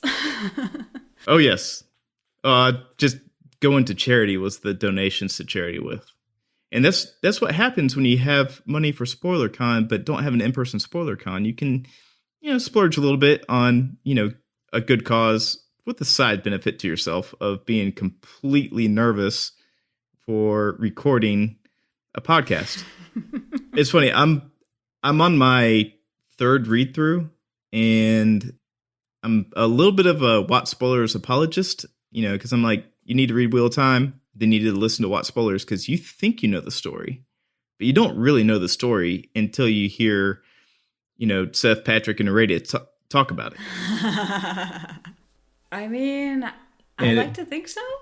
Yeah, my sister's agreeing with me. If my sister agrees with me, it's right. This is true. I have a brother. We do not agree on a lot. Certainly not when it doesn't matter. So I'm being told not to scroll up, and something about you trying to take Varen away from me. I don't know what's happening. What? Oh wait, Seth, you posted the video. You didn't wait until the end. You're the worst. Well, I wanted people to have time to. We're entertaining an audience, and you walked away. I'm sorry. I needed liquid refreshment. My hostile takeover of What Spoilers has come to an end. An end or a beginning? There is no beginning, Seth. So I said a beginning, not the beginning. You got me on the semantics. Okay. Yes, Deviko, I did Rhapsody. Yes, the video is Aradia singing. Koreathon Rhapsody. Yes. I can carry a tune in a bucket well enough to hack my way through it. It's not my proudest work, but it'll do. I am proud of it for finishing it, which actually does put it into the proudest work category because I have a lot of unfinished art. I'm nodding. Hey, shut up. You're not allowed to criticize. I never procrastinate. Yeah, and you've definitely actually never helped me get my projects over the finish line by asking me if I was going to do anything. I've been waiting to say I'm nodding, and as we go on and on and on, the pressure is kind of building for me because I need to pick the right moment. And we're halfway through, and I haven't found it yet. So will I actually get to say I'm nodding when I'm not talking about saying I'm nodding?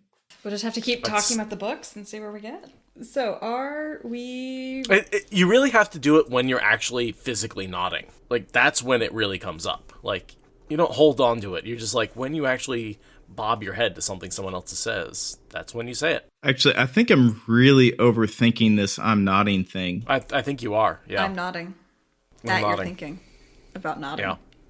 You definitely overthinking it. I think everybody who knows me in person is nodding at my overthinking. And that's why you're a brown. The overthinking Aja. Nailed it. But if I think about it long enough, I can surely come up with a solution. And that's the white. Said the brown Aja. Well, yeah, that's it. Fair enough. If I can logic my way through this. Hold on. Wait, no, I don't want to look it up. I can figure it out. And Bambi has the best pint glass I've ever seen. Yes, the I'm Nodding pint glass. Available at the merch store. Check out our website, watspoilers.com. Okay, can we get back to the book? Rand, in the box, trying to get out. 6 soft points. So we're skipping the rest of Perrin's POV, okay? Oh, okay. Or we're done with... Yeah. Not skipping, but we're done, yeah. Loyal is now stalled, the Asha'man have shown up, and now we switch to Rand. And this is where he has been waiting for something to change. Anything to change, desperately. And finally, with this battle...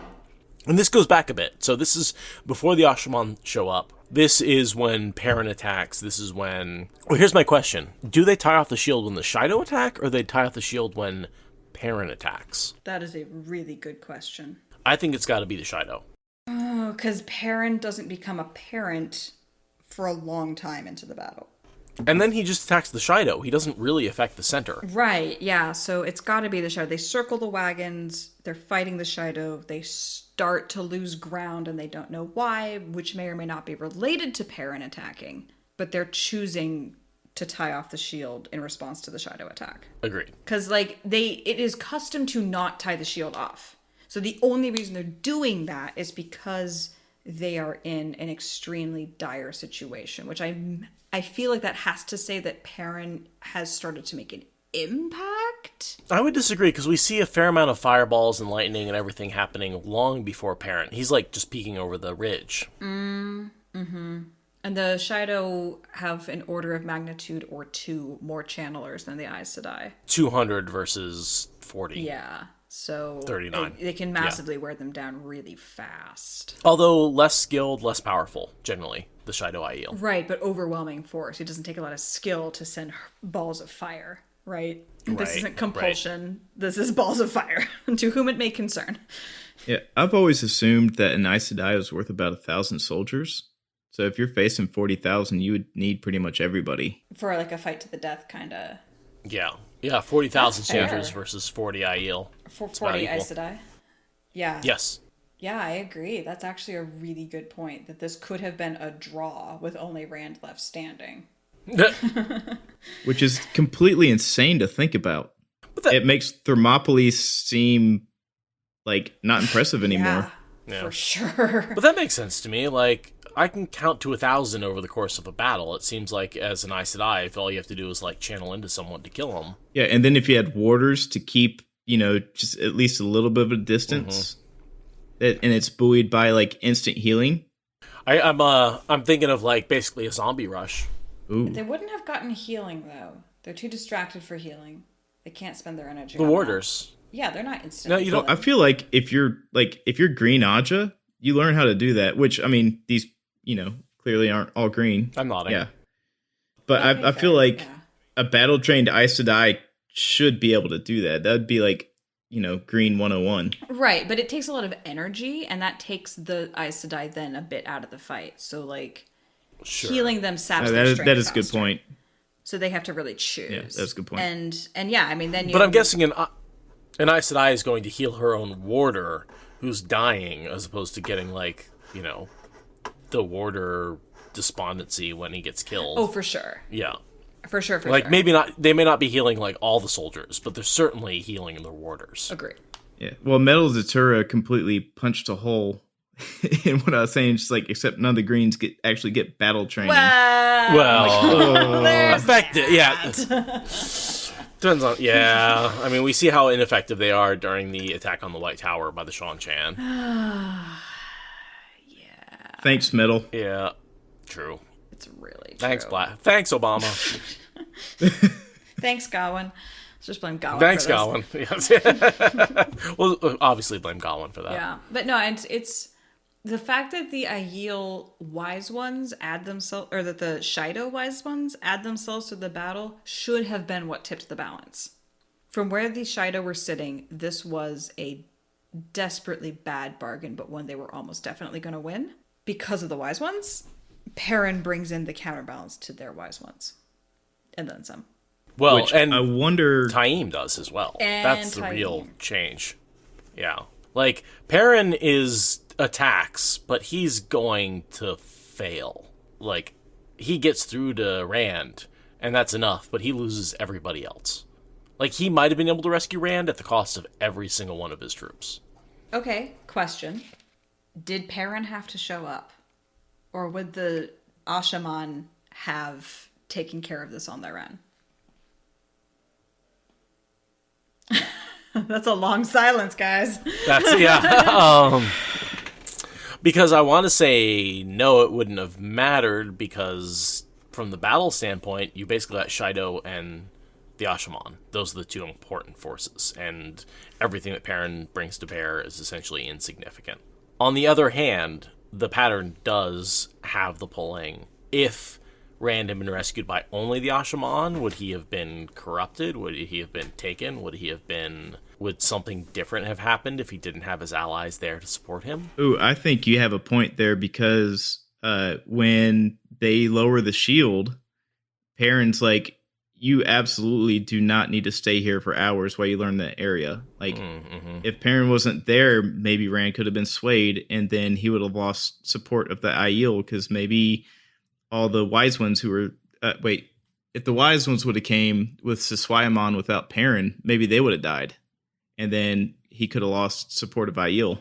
I'm also thinking of when Perrin tells Rand to stop, which then tells Rand to tell time to stop. And that could have been a Darth Rand doesn't have any moral compass left without Perrin there to be like, but Amis and Ruark are out there. We could have got to Natrim's Barrow already, essentially. Yeah. Yeah, I'm thinking that Perrin might have been the difference on that evolution. Maybe. It's just a thing to think about, like, what does Perrin bring to this, and how many of those Maeners and Kyrianan that died needed to die versus... I don't know. War is disgusting and gross, and what is it good for? Absolutely nothing. And Satanis is asking if the turning of the Asha'man has started yet, and no, I don't believe it has, but we do get the fact that all the Asha'man are dark friends and all of the dedicated are not already. Already that differentiation is taking place. Because Torville is the only one with the Asha'man pin, and he is a dark friend. Yeah, I'd agree with that. The turning hasn't happened yet. The turning hasn't happened, but we do have dark friend Asha'man already. Yes, the Black Tower as a cesspool of dark friend Asha'man is definitely... It's a Dreadlord training school. But it is not yet a turning manufactory. Well, we have not gotten into Rand's perspective at all. So he is basically looking at knots. 4 out of the 6 Aes Sedai have left and tied off their portion of the shield. And he's realizing that this is his only opportunity to escape. One of the things I wanted to talk about is Lanfear says you have to accept pain to escape a tied-off shield. We don't necessarily see Rand accepting pain to get out of the shield. And I was wondering what sort of inconsistency... You know, we've got Asmodean, who has his shield tied off for months and doesn't try and break out. Same with Leandrin. Granted, hers is a lot more complicated, but... I think she's just not technically competent enough to know how to break out. I think that he feels pain, but it's washed out under everything else he's feeling. What Metal Datura is saying in Discord, I think it's just he's in so much pain that, like, I mean, if your hand is on fire and you stub your toe, do you notice that you stubbed your toe? It's a good question. My hand's never been on fire, so I don't know. Yeah, in fairness, same. But I suspect that that's approximately the dynamic going on here. Cody, good question. When we have female channelers escaping shields later, is there any pain? Do we see female channelers escaping shields in this way? Or do we just see them breaking them? I don't think we see any other characters' POV going through this process of unweaving it at the knot level. Because, yeah, so at one time Moghedien gets out in Teleran Riyadh. Which, again, pushing through pain doesn't seem on par with her. But, or counterpoint from Bambi, Lanfear lied. I wonder if it's more mental anguish than physical pain, because you're so close to the source but still deprived from it. And the more, like, every time he broke a knot, you know, it was like one layer off the wall between him and Saidin. And that's, you know, if you're without it, you're just longing for it. And, you know, maybe she was referring to mental anguish. Oh, yeah. I mean, probably not, but it's a thought. No, I mean, I resent physical and mental pain being put on such different levels by so many casual assumptions. I kind of like that as, like, what is pain? I mean, delve into what is pain, because pain could be a lot of things. It doesn't have to be acid in your veins. It could be this exponentially increasing sensation of anticipation. Life is pain, Your Highness. Anyone who tells you otherwise is selling you something. Oh, what? Where is that reference. From? Princess Bride. Yes. I was like, I know I've seen this online, but, like, I can't recall the audio clip that goes with it. So he breaks through 3, and then 7 total. Yeah, I was confused with that. I thought there was 6. And then I thought there was 7. And then I thought there was 6. And I'm very confused. Okay, so here's what I think. They start with 6 soft points. 4 get tied off. So 3, and then they add a 4th, right? 4 get tied off, 2 are active. He breaks through 1, and they call somebody back. That somebody doesn't pick up one of the already tied off knots. Oh. They create a new soft 7th point. Oh, okay. I did not get that. Oh, that makes sense. Because, yeah, he gets down to an invisible wall only 5 bricks thick instead of 6. Yeah, I was counting it up, and it just did not. Mm-hmm. They bring in a 7th sister. They bring in a 7th sister who creates... It's not a taking a hard point and making it soft again. It's creating an additional 3rd soft point. Yeah. So there are 4 hard points and 3 soft ones, even though he starts off with 4 hard ones and 2 soft ones. Yeah, because you can bring more Aes Sedai into a circle and add them to a weave that's already happening. Like, exactly. That's something we see multiple times. Okay. And yeah, then Rand manages to... He unravels 3 of them before he unravels 4. And then breaks the other 3, crushes the other 3. Yes. So he stills 3 women. So my question is, if he can't use the power, how does he unravel them in the first place? Is the power sneaking through the things that only air can slip through, that he can just kind of like wiggle it around? The space between the knots. Yeah. What is he flexing and what is he expanding that pops those knots? It's the mental will, the hand that reaches out to grab the power-ish. His soul? I like that. Yeah. Yeah, it's the thing that reaches. The bridge Nynaeve fills. He's threading his soul. Yeah. So presumably if that went horribly wrong, he could end up like Korsuvrad or something, with his soul disconnected from his body. If this went off. And maybe that's where the pain comes from. Oh, distant. Kind of like a golden, his dark materials. If your soul gets too far from your body, there's pain. Or just extend what he's extending out is his soul, and extending your soul away from yourself to reach through the knots is painful. Yeah, like if you had to send your demon off somewhere. Exactly. Yeah. Right. Yeah. Right. I mean, yeah, I have definitely thought so hard it hurts. As a university student, I have definitely gotten to the end of, finishing a paper or studying for a test, and I just need to go lay down and just close my eyes and just let the words leak back out of my eyes. Like... As Metal Datura is saying, when you get stilled, something is cut, and that something is the same thing that you're reaching out with and flexing. Whatever that thing is that is the bridge. Yeah, your consciousness, your soul, your spark. Mm-hmm. And Nynaeve is able to bridge it with spirit and fire. Which is spark. I mean, there you go. Spark and soul. Yeah, totally. Yeah. So I wonder if it's possible to still or gentle yourself through this act. Oh, yeah. If you fuck it up, absolutely. Yeah. Yeah. Like fucking with the Terran, you don't know what you're doing. I think this is definitely in that kind of territory of danger. What if you extend and put that pressure and the knots don't break? What if you break instead? Then you're like Masana, probably. Mm-hmm. You just break your mind against it. Zarth is asking if the shielding works on the true source. I don't think so. Well, a true source shield would work. Yes, but the one power cannot. Oh yeah, no. Shield that would be from the true source. That would be a match held up to Rayon. That wouldn't work. Nope. So he takes those last 3 soft points, which we know are 3 Aes Sedai, and crushes them, which stills them. I was going to say for good, but all 3 of them actually get healed by Hopwell. No, it's Flynn, right? Flynn. Dammer Flynn. Does he heal all 3, or does he just heal 1? He heals all 3. I looked them up. Okay. I only remembered him healing the 1. So, Igraine, Renila, and Sashel. Mm-hmm. And I remember this. Those 3, the wise ones don't consider Dot Song because Rand has punished them enough with being still. They have already fulfilled their, and then their G. One of them, at least, Ergine or whoever, I think, starts to actually come into her own as a wise one's apprentice a little bit. She's starting to build an identity with the Aiel. It's interesting. We'll get there when we get there in several books, but it's fascinating how the Aiel seem to be able to absorb stilled women and give them purpose. Right. So one of them, Sashel, is placed under compulsion by Hasalem, so she gets mind fried. Oh. Renala probably fights in the last battle on the slopes of Thakandar. We don't really get much about her after she's healed. And Igraine is the first one he heals. And let me look her up.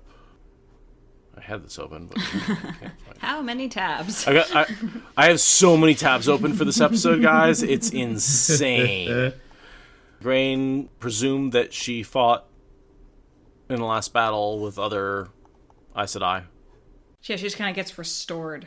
Mm-hmm. But Igraine is the first one, and then we see that on camera, and then the other two he heals off camera. We see it on camera?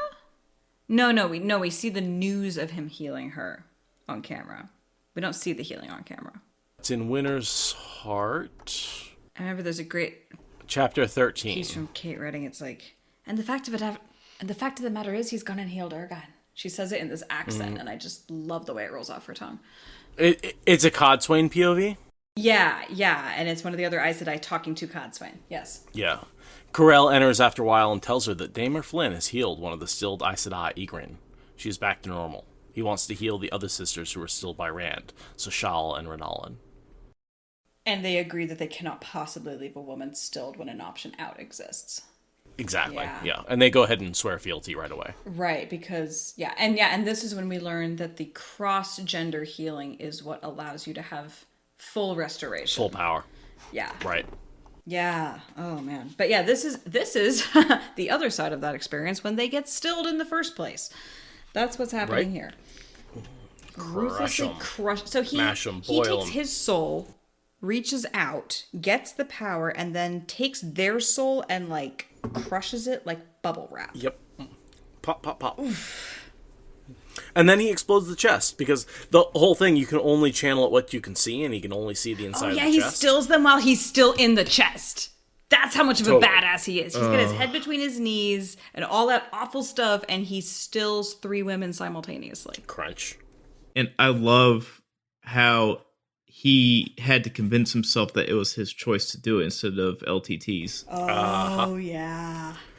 Like, can you imagine having your thumb on the launch button for a nuclear weapon and not knowing that you're in control of your own body? Whoa. And after I think of it like shooting 3 people and being like, wait, did I do that? Or did the voice in my head do that? I did that. Yeah, I totally did that. Ugh. I'm in control. Yeah, that's not actually... That's a rock and a hard place for rationalization. Mm-hmm. Either I'm a war criminal or I'm not in control of my ability to kill people. Well, and this brings me back to my theory on free will, right? Like, I think that we don't necessarily have free will. We just do things and then justify them afterwards. Mm-hmm. And that's our illusion of free will. Mm-hmm. And that's Rand. That's Rand in a heartbeat. He is insane and justifying all of his actions post. Yeah. I mean, that's a huge part of what RJ is exploring, is what is free will? Yep. What is it? What does it mean? What do you do with it? That is the entire thesis of this 14-book series. Right. Because you have to have the option to choose the Dark One. You can't kill him. Mm-hmm. What is free will if you have only one choice? Mm-hmm. Even if that choice is good, it's not free will. But yeah, Rand's over here like, I'm not insane. Voice in my head, back me up on this. Right? And this is where I go back to Jordan's quote where he wrote Rand to be as insane as he possibly could and then just people didn't believe it because he was telling it from his POV. Like, and he just kept amping up the amount of insanity that Rand had every single book. And everyone just frog and boiling watered it and was like, no, it's Absolutely. Fine. It's fine. It's fine. He's not insane. This is fine. This is fine. And meanwhile, Lews Therin is like, so I have a vendetta and I'm totally going to use my avatar to get that vendetta. And this is why I still have people yelling at me, being like, how dare you? How dare you say that Rand isn't talking to somebody else? Lews Therin is real. I'm like, no, he's nuts. He's a nut fucking case. Yeah, he's not insane. Yeah, and I always thought, like, the penny polish type thing, where is his insanity combined with some of the old memories coming through. I mean, it's all him, but he just associated like a another personality on top of the stuff that he knows that he shouldn't know. Absolutely. Absolutely.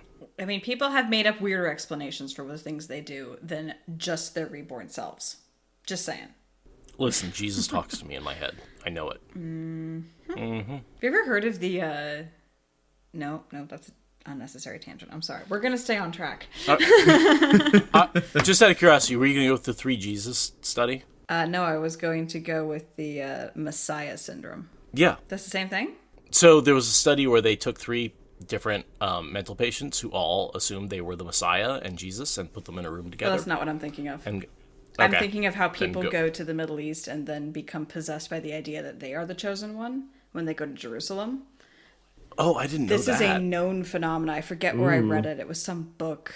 I think it might have actually been the book by Mary Roach about life after death. Yeah, that's what it was. It's Spook, which is an awkward title, but it's about life after death, and it's a Mary Roach book. And yeah, apparently a lot of people pilgrimage to Jerusalem, and when they are there, they become very convinced that they are in fact the savior. And it happens way more often than it should randomly. So there's something about Jerusalem, be it cultural, be it geomagnetic, be it psychospiritual, that makes that happen. So I was going to not go on that tangent. Thanks for thwarting me. That's highly interesting. Now I got to learn all about this in my spare time. What spare time? Yeah, well, there's that. Okay, I'm going to save this link, though, for my show notes because this might be of interest for show notes. There's a type of anorexia that was pretty much only seen in nuns that's essentially disappeared since nuns aren't so common. I feel like I remember reading about this. There was a thing where it was like, there was some particular nun who like got revered for her holy reveries as she hallucinated her way through starvation. Yeah, basically like food is a sin and it taints you. It's the same kind of thing that gets people to think they can eat light and literally starve themselves because they think they should eat a light diet of photons. This has happened. You mean not like eating less, but no, like eating actual LIGHT, physical... eating light. Yeah. I've heard of people who have starved themselves to death in modern times, and I've read that there's good reason to think that may be what certain accounts of nuns starving themselves into holy reveries were about. Yeah, breatharians. I mean, I'd like to say I've dated girls who didn't have eating disorders at some point in their history, but I can't. Like, everyone I've ever talked to in significance has had some sort of eating disorder in some way or another. I've also mostly, sorry, I'm going off on a tangent here, but most of the women I've talked to in confidence have told me they've either been sexually assaulted or have gone through some sort of anorexia in their life. Yeah. And in many cases, both. Yeah. Being a woman in the world seems awful. The patriarchy and white supremacy and Eurocentrism and colonialism are all hells of drugs. Mm-hmm. TLDR. It's one of the reasons, when they say what radicalized you, I'm like, well, every single girl I've talked to has been anorexic and raped. So, maybe I'm a little upset at society. If you pay attention, you're going to be in a state of rage. Yeah. That's a fact. That is a fucking fact. Can confirm. It's it's good times. And meanwhile, all the girls are like, yeah, we know this. And I'm like, well, I had to learn. Someone had to tell me. Because I didn't experience it. Yeah, I mean, no, same with certain things about poverty that because of my family privilege, there are certain concerns around poverty that I have never had that many of my friends are like, oh, no, this is a normal concern. And I'm like, what? But your grandparents will take care of that, right? No. No. It's no. So, racial privilege, gender privilege, financial privilege, like, it's really rough to have to explain that to people that don't understand it and to have it explained to you because you didn't understand it. Yeah, Captain General is right. The takeaway is that it's important to listen. Yeah. And I sit at the top of all those scales. Like, I'm a white male with wealthy parents. Like, I had to learn. Yeah. I had to learn a lot. I still am learning. But I still remember, God, Patrick. The first time I talked to Patrick about white male privilege, he got so angry because he's like, I'm not privileged. and he's right. Patrick had a fucking tough life. Yeah, but you're missing but that white he didn't factor. have a tough life while also being black, or a woman. Your skin was not the problem. Many other things were. And he came around. Yeah. I remember he told that story, where he's like, the first time someone told me I was privileged, I freaked out and was angry. And then once they explained to me what they meant, I understood that what kind of privilege I had, that there's different kinds of privilege, and I had some of them, but not others. It's a really painful scales falling from the eyes thing to realize where you actually sit in the global scale of things versus where you thought you sit. It's not fun. Yeah, I think, it's just a matter of trying to get beyond your own experience to understand others, which is really hard to do. Empathy is important, and one of my favorite things about Wheel of Time is that I think it helps those of us who read it have empathy. It forces you to decenter yourself, to get so into these POVs. And that is one of the most underutilized skills that we have as social creatures, is how to decenter your perspective for just one fucking minute. And more than other books they'll put you in someone else's POV, but because we have so many unreliable narrators, you have to be in multiple POVs and understand why they're wrong in order to get what's actually happening. And I feel like that's something different than most books do. Well, most books don't take 14 books to make their point. So, Or 2 hours and 33 minutes into a podcast, either, to make a point. And then I do want to bring up what Shaved Knees in Discord is saying. It's like, there's also the opposite where you trivialize your trauma and you think it was normal for whatever reason. That's a big part of imposter syndrome. Just gonna put it out there, where you think that what you've had to struggle against is what everyone had to struggle against. And everybody needs to realize that that's not true. What, doesn't everybody's mother use them as a emotional support animal? Yeah. I don't have it that bad is one of the most overused phrases. Because I've spent my whole life with a laundry list of reasons why I don't have it bad. And somehow I have yet to bother to go to therapy because I don't want to open that shit up. Right. Oh, also, I was abused, but I turned out fine. My parents beat me so and you should be belittled me, abused and too. I'm fine. So why don't you beat and belittle your kids? Yeah, sounds great. We are going to finish this chapter if we die doing it. Someday. So he's out of the box. He's blown it up, and he is physically unable to he's like forcing himself to move and can't. Physically, his body cannot respond, even though he's in the void and using the power and all that stuff. Lews Therin is mostly in control, and he still can't move. This reminds me a little bit of sleep paralysis. Yeah. That, like, waking up and knowing you want to move, but simply being unable to do so. I have had that happen. I don't know if you've ever experienced 3 times. It is the worst. Yeah, I'm like 3 to 5. I've had sleep paralysis in my life. I've never had that, and I never want to have it. It's really awful. confusing.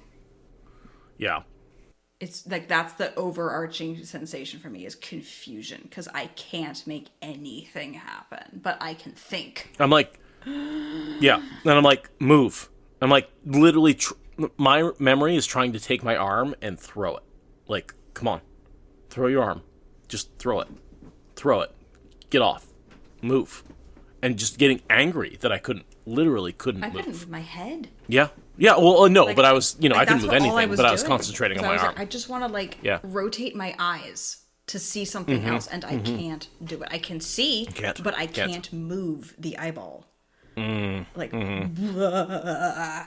Whereas I sleep on my stomach, so I don't see anything because I'm looking into the pillow.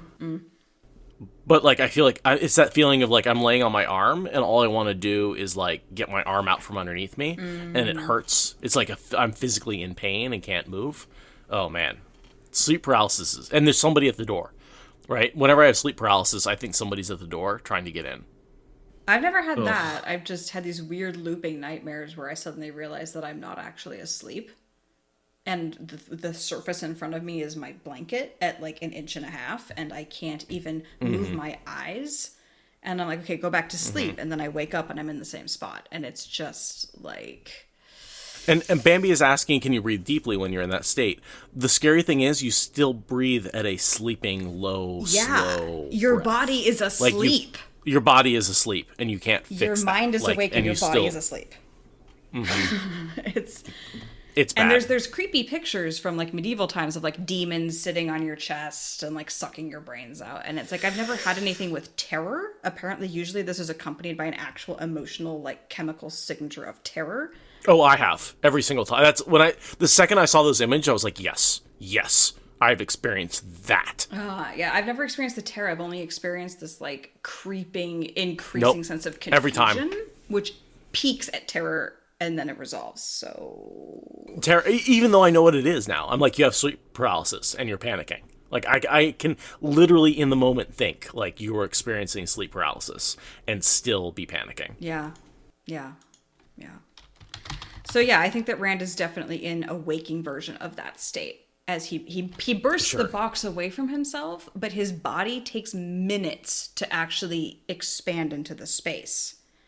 Right? Every one of his limbs is asleep, right? That tingling, numbing. Yeah, like, you ever tried to move when your arm's asleep? Like, you can't. Yeah. Oh my God, I've totally fallen asleep where my arm is so asleep that I have to use the other hand to like pick up my arm and move it. and then the veins unkink and the blood starts flowing again. It's like, my arm is dead. What is happening? Yeah, Mark Who Comes With Dawn are all live recordings. They're like this, only, yeah. This is high quality. Normal. This is a really good recording, but this is basically what live recordings are like. Sometimes there's more pauses. Double the Szeth, double the tangent. That's not inaccurate. I think of myself as she who brings tangents, but yeah. I'm just glad Aradia doesn't type and talk at the same time, so I can edit out her keyboard. I am literally seriously considering getting a new keyboard because of the fact that I'm a podcaster. I did. But then Satanis says that my keyboard sings in his ears, and so what am I supposed to do with that? Make my job easier and get a quiet keyboard. All right, you guys, you heard it here. Your Patreon dollars are going into a quiet keyboard for me.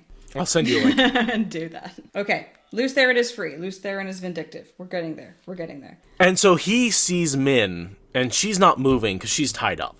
But he's afraid that the exploding of the box has hurt her, as it hurt the two Aes Sedai who were closest to him, right? Because there were two Aes Sedai holding his bond, and then the third one came up. And the two who were closest and were holding the bond were knocked unconscious in the explosion of the box. The third one is the one who was screaming. All three got stilled, but two were knocked unconscious, so only one is screaming. Exactly. And he's worried that he also hit Min, because he sees basically her boots.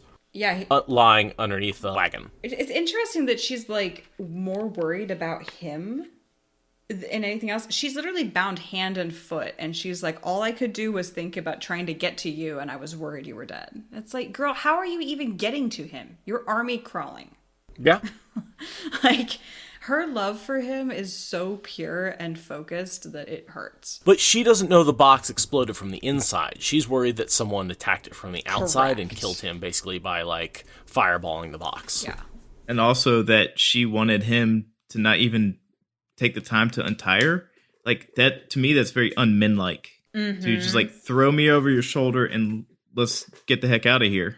I will be the damsel if that's what it takes to get out of here. Right. I will be the damsel in distress. It's fine. My ego can take it. Yeah, because Min is none of the people he's involved with are the damsel at all. They're all very, very, very strong women. And it's interesting. He says, like, I can't form a gateway, but he could skim out of there. He knows skimming. Yeah. He doesn't want to explain it, and I think he also doesn't want to abandon the people who have made his escape possible. Right. But it's faster to say, I can't gateway out of here to Min than to explain that. But interesting with Taim. Taim doesn't suggest skimming out. Well, Taim just made gateways in, so he can gateway out. Can he? He says, let's wait a few hours until we learn I thought that you learned a location by gatewaying into it. That might be a retcon, to be perfectly honest. Taim! Yeah, that's one of those things where it's like, that's not, that whole, like, gatewaying into a place helps you learn it thing it helps you learn it. It doesn't mean you learn it instantly. I think it still takes a little while. So he's talking about a few hours rather than, like, 24 hours. Okay.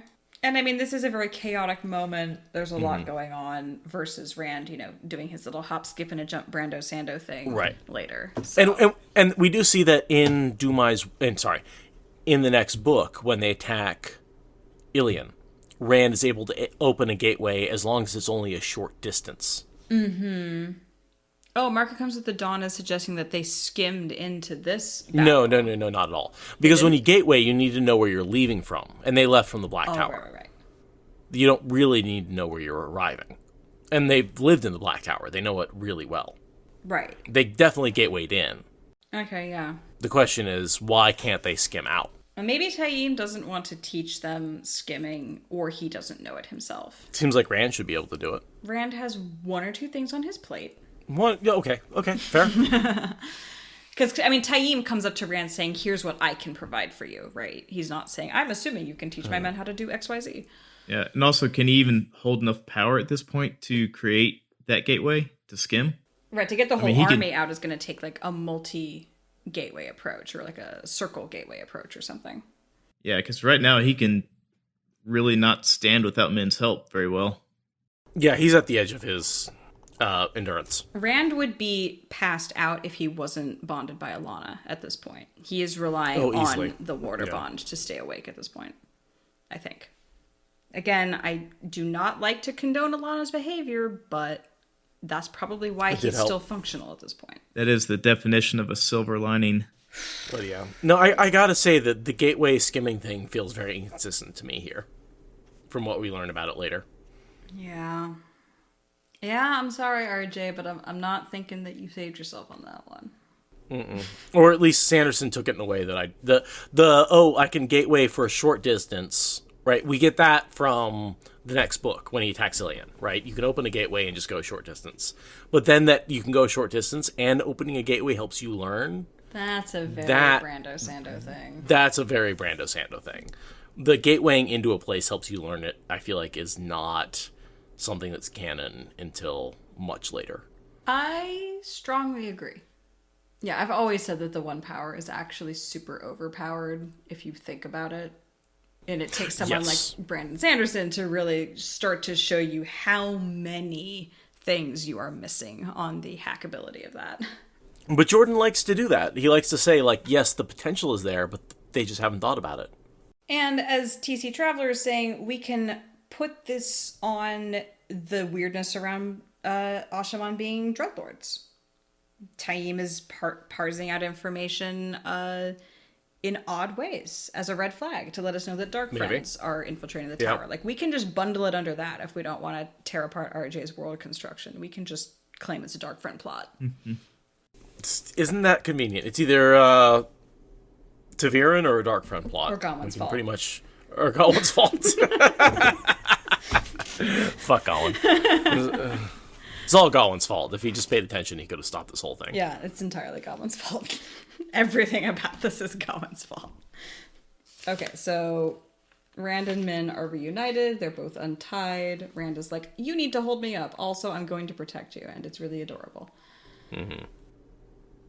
And then he realizes that he can feel all the Asha'man around him. Somehow, Taim had found him and brought Asha'man and soldiers in Aiel. Somehow. Like, the number of times that Jordan points at that and then never answers the question really drives me nuts. I swear to God he liked fucking with us. I swear to God this was him just messing with the readers. I agree. I think that he wrote this book knowing he could go to his grave giggling over how confused we would stay. You son of a bitch. I'll see you in hell. You are the worst, Robert. We love you. Well, I hate everything about your life except everything you Let me just saturate in your work. You're the worst. Let me spend hundreds of dollars letting someone etch your work into my skin. For those of you who don't know, I have a full calf piece of Wheel of Time art. Calf tattoo. Nice calf. Yeah, it's a very well-turned calf, actually. A very well-turned calf, definitely. You tattooed a cow? Yes, I did. Actually, I tattooed a cow my own self. But no, whenever people are like, the criticisms of Robert Jordan mean you hate him, I'm like, I'm sorry. I spent $700 and 7 hours of total pain and then 2 weeks of brutal healing on how much I love this man's work. I do not hate him. No matter how much I criticize XYZ, love the man's work. I have only dedicated my whole life to creating a podcast about his work. I hate him. Yeah, I'm definitely, my goal in life is to shred RJ and trash his memory. Definitely. I'm playing the long game. Mm-hmm. I want everyone to listen to the podcast, get really excited, believe me, and then I'm going to trash him. Mm-hmm. It's really logical. I'm in Aes Sedai, just playing the long game. So he decides to take out the Aes Sedai from the inside. The whole shielding them and knocking them out with a club of air. It's so great. When they can't see it. It's so fun. And he starts by searching. He gets Aranin, who was the one he killed their 2 warders. Yeah. He gets Katarine, who's a Black Oddjaw. Who escapes later. That pisses Varen off. One of the few times Varen gets pissed. Ooh, I want to hear that story. She's doing the compulsion thing to make all the Aes Sedai swear to her. And she asks for Katarine. The Aiel bring her a different sister. And she says, what are you doing? Why are you not bringing the sister I asked for? And they are like, well, she escaped. And Varen, like, loses her shit for a minute. And it's like, how could you? And it appears to be at the aid of an unidentified Aiel dark friend who poisoned her guards. Mm-hmm. Which is why Varen's so freaking pissed, because it should not have happened. It should not have happened, yeah. And yeah, then Katarine gets back to the tower and is able to help torture Egwene and, like, run the tower under Elaida during the conflict with Egwene. Oh, Jesus. Wow. Yeah, Katarine shows... Like, Varen is right to be pissed when Katarine gets away. That is bad for our heroes. That is bad. Wow. Yeah, Katarine she is an unsung Black Oddjaw. Mm-hmm. I'm going to keep pointing her out. She is the worst. Yeah, please do. She's terrible. She's up there with Alviarin for, like... Pops up quite a bit. She does so many things. No, Metal Datura, I agree. Varen knows that Katarine is Black Oddjaw. Oh, and absolutely. that is why she's angry. Right. Because she's like, oh my god, I was attempting to neutralize that one, and you let her get away before I took her fangs out. You know, it's just bad. Varen's doing her best, and so she gets to say she's angry because it was about, oh, you know, I need to take care of all of them, but she's angry because it's like she knows that's a dark friend. And Galena escapes the fate. Galena does get captured by the Shido, so... Do you think she's been captured at this point, and that's why Rand can't find her? No, she gets captured after. Because that is when the next time we see Gawain, is he tries to rescue an Aes Sedai who gets attacked by Aiel. That's Galena. Oh, I didn't even make that connection. Yeah, we see the same event happen from 2 points of view. Nice. Yeah, but that's at the start of the next book or the book after that? Whenever it is that we get Gawain's post-Dumai's Wells POV. Oh, I think that's the beginning of the next book. Or then I think we see Galena's version of that, like, a book later yet. Wow. This is why you read the book 17 times, kids. Right. I have to take a quick bio break. Okay. I'm trying to find my picture of my tattoo for you guys. It's just really far back in my phone pictures, because I take pictures, like, insane amounts. I remember seeing that on social media. I put it on Instagram at least once. I've shared it multiple times. I'm very proud of it. Also, pro tip. Here it is. Pro tip, guys. Never get 5 hours of tattoo work done in one day. It's not going to be a good time. There's another way to do it? Correct. Because all my larger tattoos were done in one session. I think one ended up being like 8 hours, but we took a couple hour breaks to like eat. And then, like, yeah. Okay, what I really mean is it's not the duration. It's do not do the line work and the color work in the same day.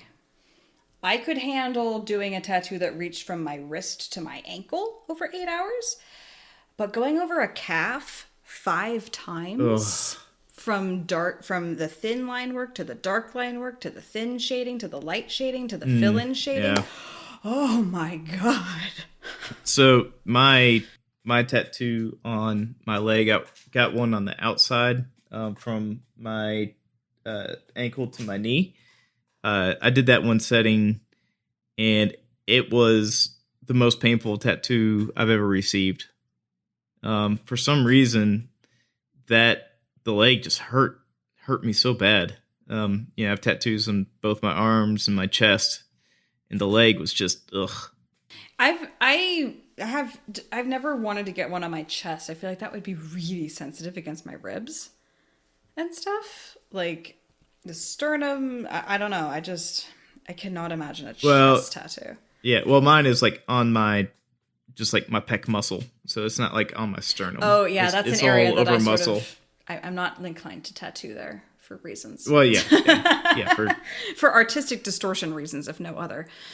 I have a friend with one of those awesome under boob tattoos that like comes up her sternum, but like wraps on like the ribs, like around, and it's gorgeous. But I just can't imagine sitting still for that. Yeah, that seems like a really sensitive area. But at the same time, like the calf tattoo, like people tell me calf tattoos are bad, but like it wasn't bad except up in the knee joint and down at the ankle. The middle part was fine. You're probably just a lot tougher than I am. No, I am such a baby about pain. I am such a baby about pain, unless it's tattooing. For some bizarre reason, it like breaks my entire pain metric. Like it hurts, but it's also really good practice for meditating. So I guess basically I am part Aiel. I guess that's basically what I'm concluding. Also, that tattoo is very awesome. Oh my god, it's so gorgeous. And my artist didn't even know Wheel of Time, but I just showed her a bunch of art and told her what it meant to me.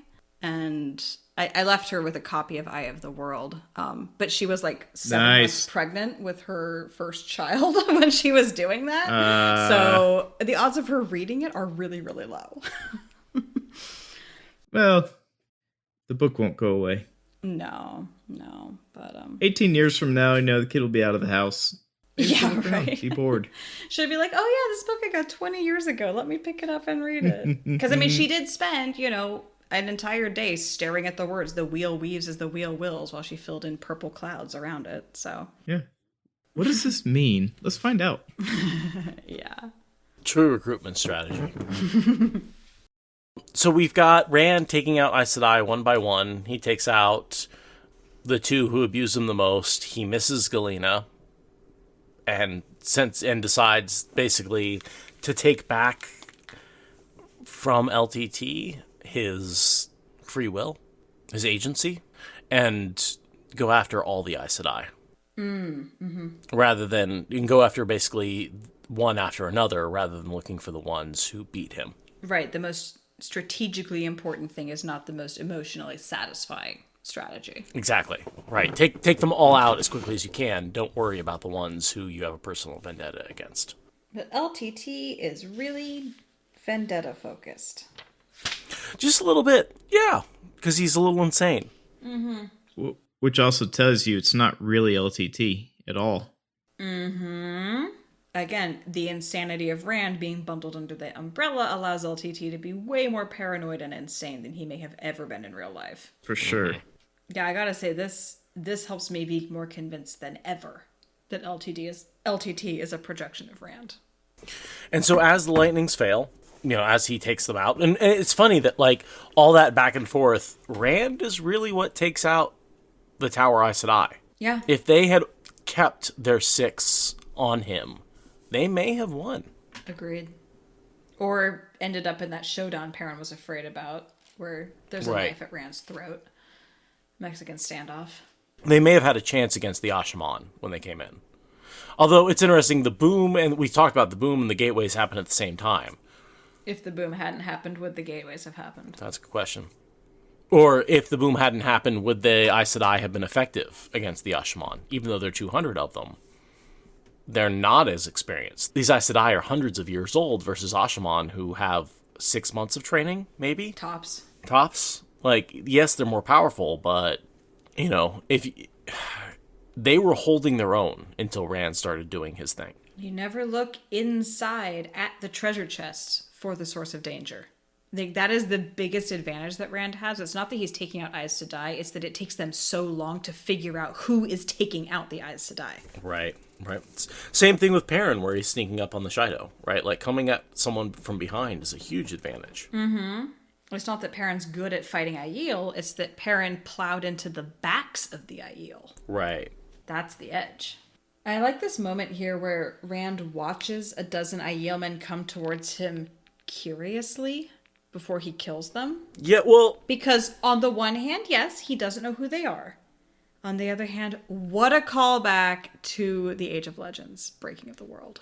Right. Where they sing to stop the insane Aes Sedai. It's not the same situation, but it's the same situation. He looks at them curiously and then decides that they are a threat and kills them. Was he more justified than that Aes Sedai back during the breaking? Obviously. I mean, but in his head, was the situation different? I mean, it's just the mirror. It's there. Or the parallel, not the mirror. Parallel. That's awesome. I never caught that in the reading. But you're absolutely right. I mean, the way that RJ uses the word curiously is like, he's calling back. Like, is this a myth that faded to legend or a thing that repeats over and over again? Is this some sort of fate that Rand is meant to play out because he's part Aiel? Or is it just that Robert Jordan likes words and has 14 books to stuff full of words? Obi Thunder, yes, it can be both. The next thing I have is Gawain and Min. This whole Gawain and Min situation. Yeah, where he's like, I'll take you out of here. And he did think about that earlier. Like, he didn't think it was right that Min was held captive. He almost was ready to rebel on Min's behalf. And yet he didn't, because he's Gawain. He's fucking useless. He sat around and thought about it a little more until it was out of his hands. Oh, yep, typical Gawain behavior. Made the choices at wrong points in the timeline. It's always about timing with him, isn't it? And then, he looks at Rand and says, I'm going to kill you, but not right now.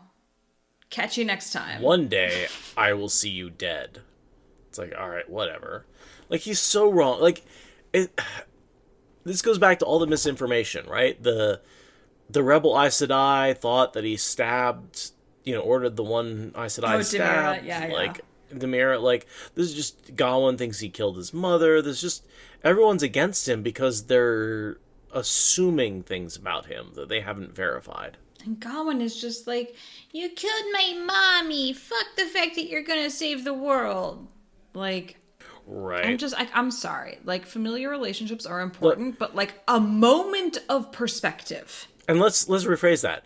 People say you killed my mom. Like, even if he killed her, it would, maybe you should not necessarily, like, she was corrupted and terrible, and, like, Gareth Bryn is going to tell you how terrible she is, like. Well, and how many times have people that are close to the situation been like, no, like, your sister loves him, or, like, he didn't do that, and he just always refuses to believe it. But rumors. Oh yeah, let me trust. Yeah, let me trust a guy who heard it from someone who heard it from a vendor who heard it from. I read it on the internet. It must be true. I mean, I know my girlfriend says it's not true because she has firsthand knowledge, but I'm gonna believe rumors over her. Dick. It's literally, I read it on the internet, and they said they were a doctor, so definitely it's more valid than what you have to say. I mean, but anti-vaxxers are in my life.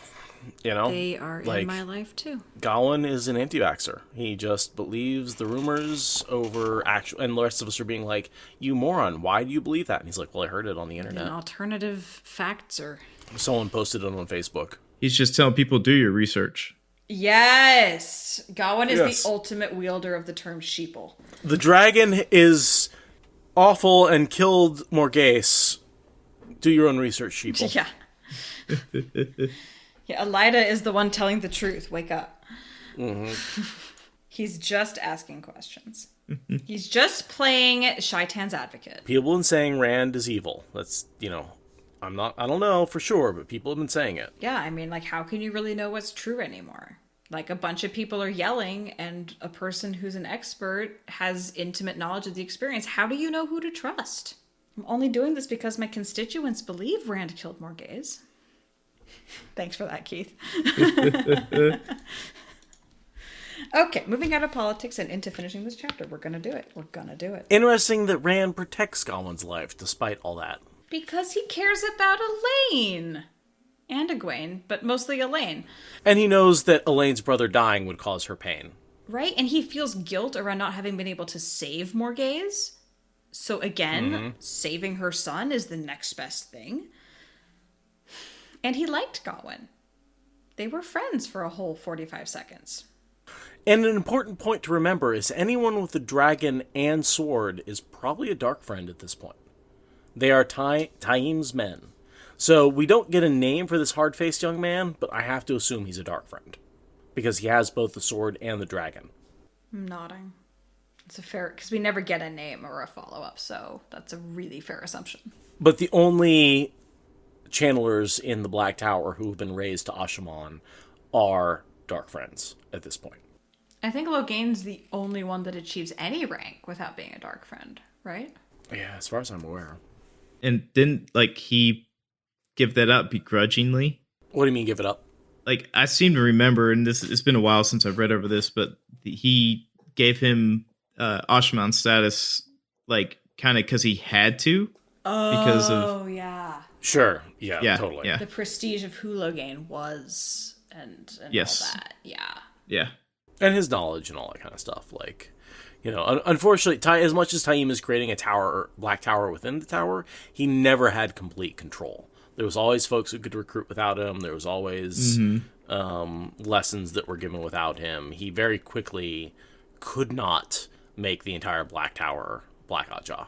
It's very rare that a conspiracy has total control over all parts. You got to work within the limitations of the people who are not working with you. Fair enough.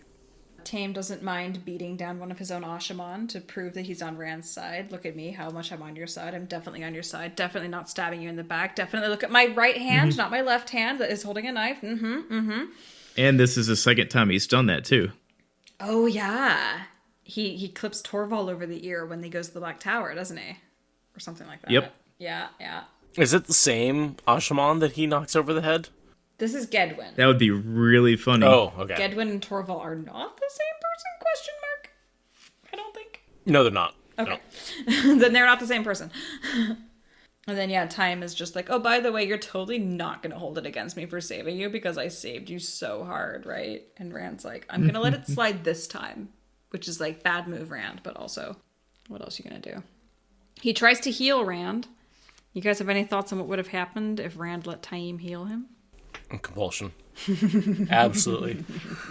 No doubt in my mind. And we also get this, I had reason to visit you in Cairhien, and he shrugged. That's the only explanation for how he finds Rand. He was going to visit in Cairhien, and what? Which, Did someone know where he was going? And I mean, I'm working on the Tangents of Chaos episode and looking at all the story beats of this series, and Rand bouncing back and forth between Caemlyn and Cairhien is really early chapters is when that starts. So Taim has the ultimate blank check to come visit Rand. Oh, you're just in one of these two cities. I just wanted to pop in and you weren't there. And it's just, it all folds together. It all folds together. Rand, you are a dumbass. In case we haven't said it, Dark Friend alert. Taim, all the Asha'man at this point, any Asha'man who has the freaking dragon pin is a Dark Friend. Mm-hmm. And here we go. As you wish, the hawk-nosed man, said Riley. I had the campsite secured, I believe. That hawk-nosed... Well, the first thing you see when you go to a description of Demandred is he has a hawk nose. It's either that or a Saldaean, which is his cover. Right. So, right. Yeah. So it's one of those things where it's really hard not to think of Demandred in this scene. That hawk nose was a huge clue for us back in the day. They have the same nose. They must be the same person. Or it's just, jerk face alert. Or they're just dicks. Because let's have a little bit of people with hawk noses or bad energy. Well, because, Jordan talks about big noses, hawk noses, potato noses. Potato nose Torian has been around for a while. He likes to describe noses. Right. Yeah, there's a Lamgwin whose nose was broken twice. Yeah, on and on. So now, we get the dome. The dome. It features in so much art, so much conceptions of why this battle is epic. The dome! It comes up now. Right. It's kind of interesting to think about it, because it is this, separating two forces by nothing. There's this sort of safe space in the middle of danger. Yeah, welcome to the ThunderDome. Oh my god, 2 people posted the same GIF within seconds of each other. Congratulations, Discord. You are one mind. TC Traveler and Bambi literally posted the same GIF at the same time. Wow. Wow. Impressive. So yeah, welcome to the fucking Thunderdome. Although this is really the safe space, it's like, I'd rather be in the Thunderdome than outside of it. Even as a Shido. Because the Shido inside of it just get taken... Gaishine. They get to survive. They don't explode. Rotted melons in the sun. Yeah. I thought it was also interesting. I thought it was interesting how the Asha'man aren't just learning offensive techniques; they're also learning stuff like this collaborative shield, because that took some coordination to do. Right, like, and you just don't do that. They're not in a circle. Like, that's important, right? They're coordinating as independent actors. They can't link without a woman. That's fascinating to think about. The fact that they are learning how to coordinate so well. I guess it makes sense because soldiers learn how to work as teams. But still, it's a good point. That's how I think about it, is like, you have a bunch of spears in a hedgehog formation, rather than one person making one dome. Right, shield wall. This is a shield wall of the power. Exactly. Literally, actually, because they have the little holes for the spears to come out and zap people. So, and I would bet that Time had them drill on those too, bringing up these little shields and weaving them together into that scaled wall like Vikings. And so they've captured all of the Tower Aes Sedai. They look really sick when the 3... They almost vomit. Oh, some of them do vomit, yeah. When the 3 stilled Aes Sedai are put among their midst. Even though, interesting, all 3 do end up being healed. All 3 do regain the ability to channel. At full strength. Yep. So yeah, the dome pops down, and like maybe 120 seconds later, inside the dome is under Rand's control. Or under Tame's control. Under Rand's side's control. It's really fast. Like, once the Asha'man get their foothold, the battle changes for where Rand is sitting. And then he looks around and realizes that Alana is there with 9 Aes Sedai, and he flips the fuck out. Oh my god, he is so pissed. So pissed.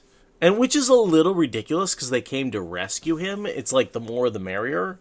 But he said, bring 6, and they brought 9. I gotta say, I agree with him being a badass here, but also, ouch. He has so little trust for Aes Sedai right now, because it is immediately after the box. Yes. No trust. Never again. Not an inch, not a hair. Not an inch, not a hair. And then it's hilarious how, even for Rand, it's like, it's no surprise to see Perrin and Loyal and Aram come staggering up as everything resolves. Like, there's this fourth wall repair, almost. Like, if the fourth wall got broken earlier, now it's being patched up. Because it's like, it's almost no surprise that like all the plot elements come together. We're not even going to be surprised by that. That's just how it is. Hey, look what my Taviran did. Exactly. Right, exactly. Taviran. Yeah. I'm so glad that, like, Perrin gets stalled the last time we see him, but somehow he manages to make it inside the boundary of that of the dome.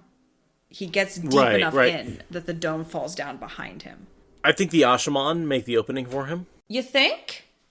He actually is on the other side, and they're like, oh, that's the other Taviran and his friends. We should, like... Well, just that they start taking down the Shido, and that maybe Perrin takes advantage of that. I always figured it was random, but maybe. I just don't think that they have that much discrimination, because it's a really ginormous battle. Hi, Siri. What's up? Hi, Siri. Small tangent. I'm actually may buy a car tomorrow. Ooh. I am going to go test drive a Honda Fit 2016 with 47,000 miles on it. Best of luck. Nice. And if I like it, I have the cash to buy it. So heck yeah. I may be doing that tomorrow. I may be buying a car tomorrow. So that's awesome. I just got a Travis was texting me. It was like, where's the thing? And I was like, ooh, let me look it up really quick. And Siri decided to tell me directions. I see. But yeah, I haven't had a car since I realized almost a year and a half since my car was stolen. Damn. So I'm ready to have a car again, guys. So badly. You have no idea. I don't have a driver's license. I spent this entire quarantine just not being able to leave. But yeah, no, so between the insurance payment and tax rebate, I should be able to pay most of the car off. Nice. Yeah. It's not a Subaru, I know. But it's a Honda Fit. It's not like it's, a Subaru Outback and a Honda Fit. They're both hatchbacks, similar kind of vibe. It'll get me out to the woods so I can camp on my own. It'll get me out to the beach so I can take timber out there. It'll get me to the grocery store. And the seat's full flat, so if I need to, I can sleep in it. Nice. That's important. So, for camping and stuff like that. But we'll see. I'll test drive it and see what happens. Drive it to the coast, see how it does for a whole day. Yeah. I really do want to... It looks like history, it's been an fender bender, but I don't really give a shit about that. It brings the price down without really affecting the quality of the drive. Right, it's not like a recall on the anti-lock or anything like that. Right. It's just literally like, they bent the fender at one point and then fixed it. Oh no. So, I'm hoping that in 24 hours I may or may not own a car. In 24 hours, I should be a licensed ham radio operator. Ooh, nice. My test tomorrow is in the early afternoon, and I'm going to go for a vanity call sign for Wheel of Time. You're such a ham. Nice. Always hamming it up. I am. I knew you wanted to be an actor. But I a ham. Obi Thunder, yes. To be a ham radio operator, you do need a license. That is how that works. I can buy one, yes. I'll just be in violation of FCC regulation if I use it to talk to people on ham stuff. Anyway, I want to point out that Sulin is in Cotton Sore, and Rand takes a moment to appreciate that. and it takes a while for him to even recognize her in Cotton Sore. Yeah, but he's in the middle of this horrible situation, and he has a little warm fuzzy in his heart. It's good to see Sulin back in Cotton Sore. That was taking too long. I'm glad she realized it. I like that he's got that tiny little scrap of humanity left to appreciate that Sulin, resolved her personal angst. Right, because he didn't get to see her transformation away from servant back to maiden. Right, that was all through Perrin's eyes. I had a question here. Why, yes, I would like another beer. Let the dome go, Rand ordered. Perrin sighed in relief of all things. Had he thought Rand would let his own people be slaughtered? But Loyal sighed too. Light, what did they think of him? Min began rubbing his back, murmuring under her breath in a soothing tone. For some reason, Perrin gave her a very surprised look. That whole paragraph makes no sense to me. I'm nodding. I am definitely nodding at that. Why is Perrin giving Min a surprised look? Are they sighing in relief because he's... I get the sighing in relief, but specifically, why is Perrin giving Min a surprised look? I wonder if he just smelled something completely unexpected on her. Like what? I agree. I think she's terrified. I think she's behaving in a soothing, comforting manner to Rand, and she is more terrified than she's ever been in her life because of what Rand might choose not to do in this moment. I like that interpretation. She's terrified of him. She's terrified for him. Comforting him. Yeah. She's like, you are about to make a very bad choice, and I'm going to do everything I can to make you not make that choice by being comforting, but her entire being, I think, is focused around, please do not do whatever you're about to do. And Perrin is smelling that from her, and it does not match her body language. That's what I think, but I have nothing in canon. It might be that he's not aware of the fact that she's made her feelings plain to Rand. It may be something else, but that's my headcanon. I like it. I like it a lot. She's not scared of Rand. Perrin wouldn't be surprised if she was scared of Rand. I think what he's surprised by is that she's scared for him, despite everything else that's happening right now. She's in danger, and her entire anxiety is around this could change the man I love forever. And then I think we get the real reason Perrin is here, in my opinion. If we sit here for hours, the Shido will turn on them sooner or later, if they haven't already. Light Rand, Daniel and Ban and Will and Tell, Amis is out there, and Cerelia, and burn you, Rand, more have died for you already than you know. Perrin drew a deep breath. At least let me out. If I can make that far, I can let them know you're alive, and they can retreat before they get killed. That. At least let me out. At least let me out. That is what changes Rand. That is what breaks the hold that Taim is trying to weave on Rand. Nodding. That more than the battle, that more than being there, that more than anything else is why Perrin had to be there. That's why he was needed. The moral support. And Loyal and Aram are there to help back Perrin up. Right? Because Perrin is there with people at his back that represent the forces that he's looking out for. Right. Loyal says, I will go with you. Aram is like, I got here this far. Like, obviously, I'm going where you go. The Tinkers only smiled, but almost eagerly. Dude, Aram's such a creepy motherfucker. Oh, God. I'm so glad that Egwene only danced with him once. But he's so pretty. I didn't like him from the very beginning. He's so pretty. Especially when he's covered in blood and gore and viscera. Okay, there's nothing quite as sexy as a brooding bad boy with a little grin. Just saying. That leather coat with the dripping blood, it's like really what's hot these days. Sweet.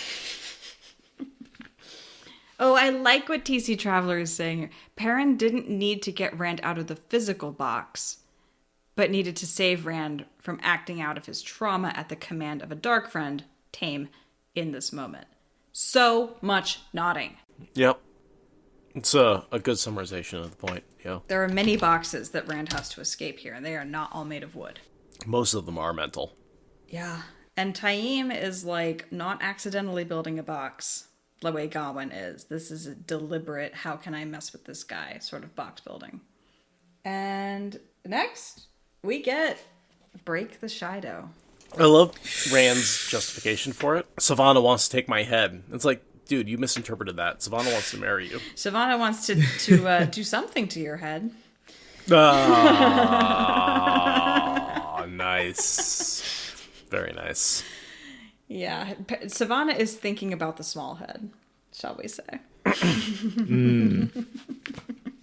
Is Savannah just horny? Is that really what's going on here? Savannah, in my mind, is a baby version of Grandal.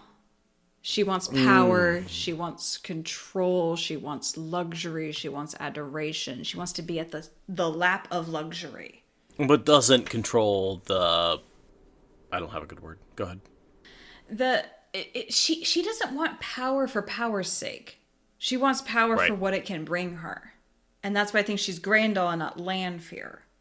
Because Lanfear wants Luce Theron for weird psychological interpersonal reasons. Grandal wants gorgeous furniture to feed her grapes. So yeah, if Grandal was stupid and couldn't channel and was born among the Third Age Aiel, she would be Savannah. But she's none of those three things, so. When you ask Savannah how much is enough, her only answer is more.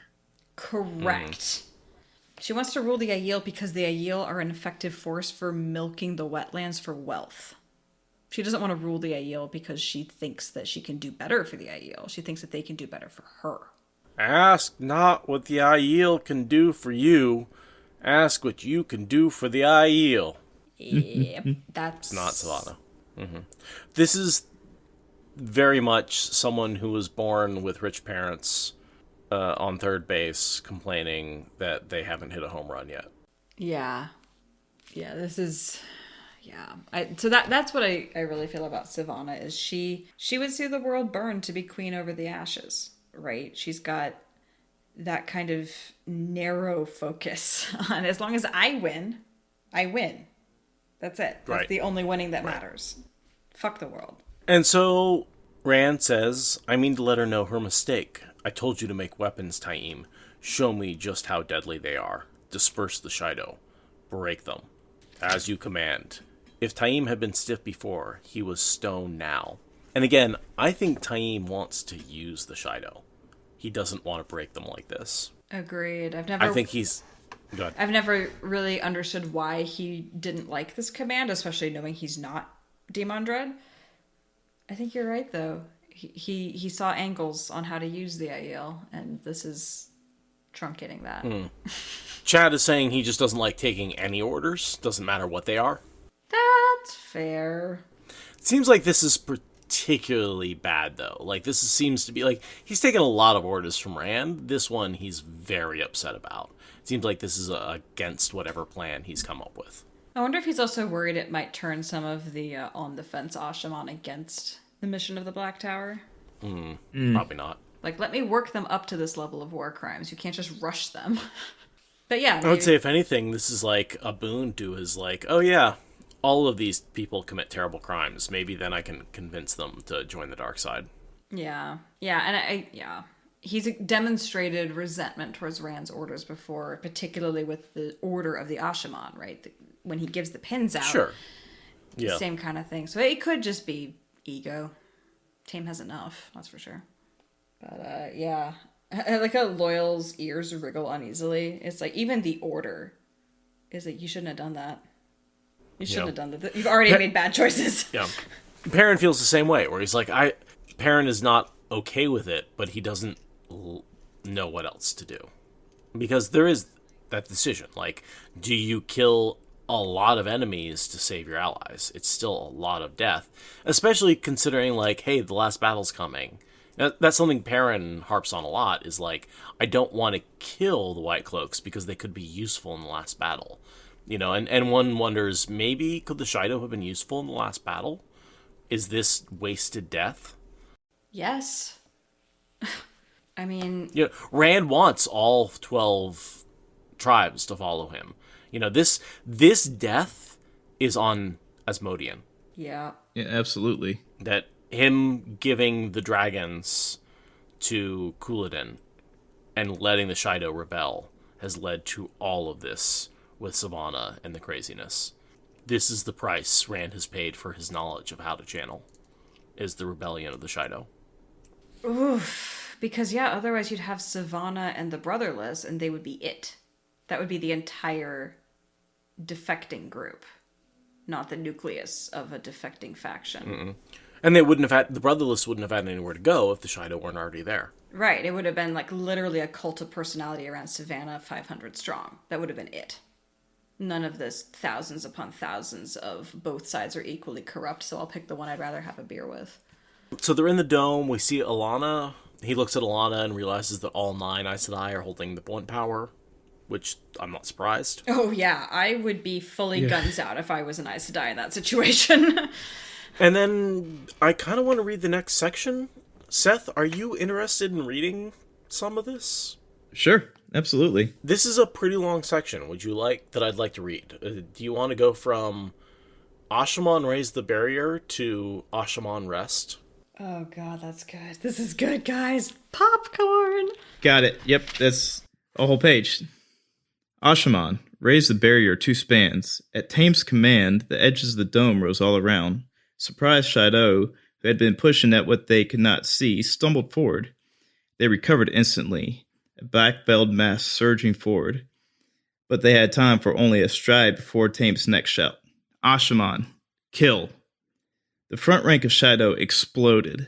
There was no other way to put it. Caddensaur shapes burst apart in sprays of blood and flesh. Flows of sardine reached through the thick mist, darting from figure to figure in the blink of an eye, and the next row of Shido died. Then the next, and the next, as though they were running into an enormous meat grinder. Staring at the slaughter, Rand swallowed. Perrin bent over to empty his stomach, and Rand understood fully. Another rank died. Nandera put her hand over her eyes. Sulin turned her back. The bloody ruins of human beings began to make a wall. No one could stand up to that. Between one blast of death and the next, the Shido in front were suddenly struggling the other way, forcing themselves back to the mass, fighting to get forward. The milling tangle itself began to explode, and all of them were falling back. No, running. The rain of fire and lightning against the dome faltered. Asha'man, Tame's rolling ring of earth and fire. Beneath the feet of the Shido nearest the wagons, the ground suddenly erupted in fountains of flame and dirt, hurling men in every direction. While bodies still hung in the air, more gouts of flame roared from the ground, and more in an exploding ring all the way around the wagons, pursuing the Shido for 50 paces, 100, 200. There was nothing but panic and death out there now. Spears and bucklers were cast aside. The dome above stood clear except for the smoke rising from the burning wagons. Stop! The roar of explosions swallowed Rand's shout as it did the men's screams. He wove the flows Taim had used. Stop it, Taim! His voice crashed like thunder over everything. One more ring of eruptions, and Taim called out, Asha'man, rest. Rolling ring of earth and fire. And I always thought of this as being like maybe 10 feet, but no, like it's 50 paces. 100 feet, 200 paces. Well, yeah, so 50 paces is 150 feet. So 500 feet.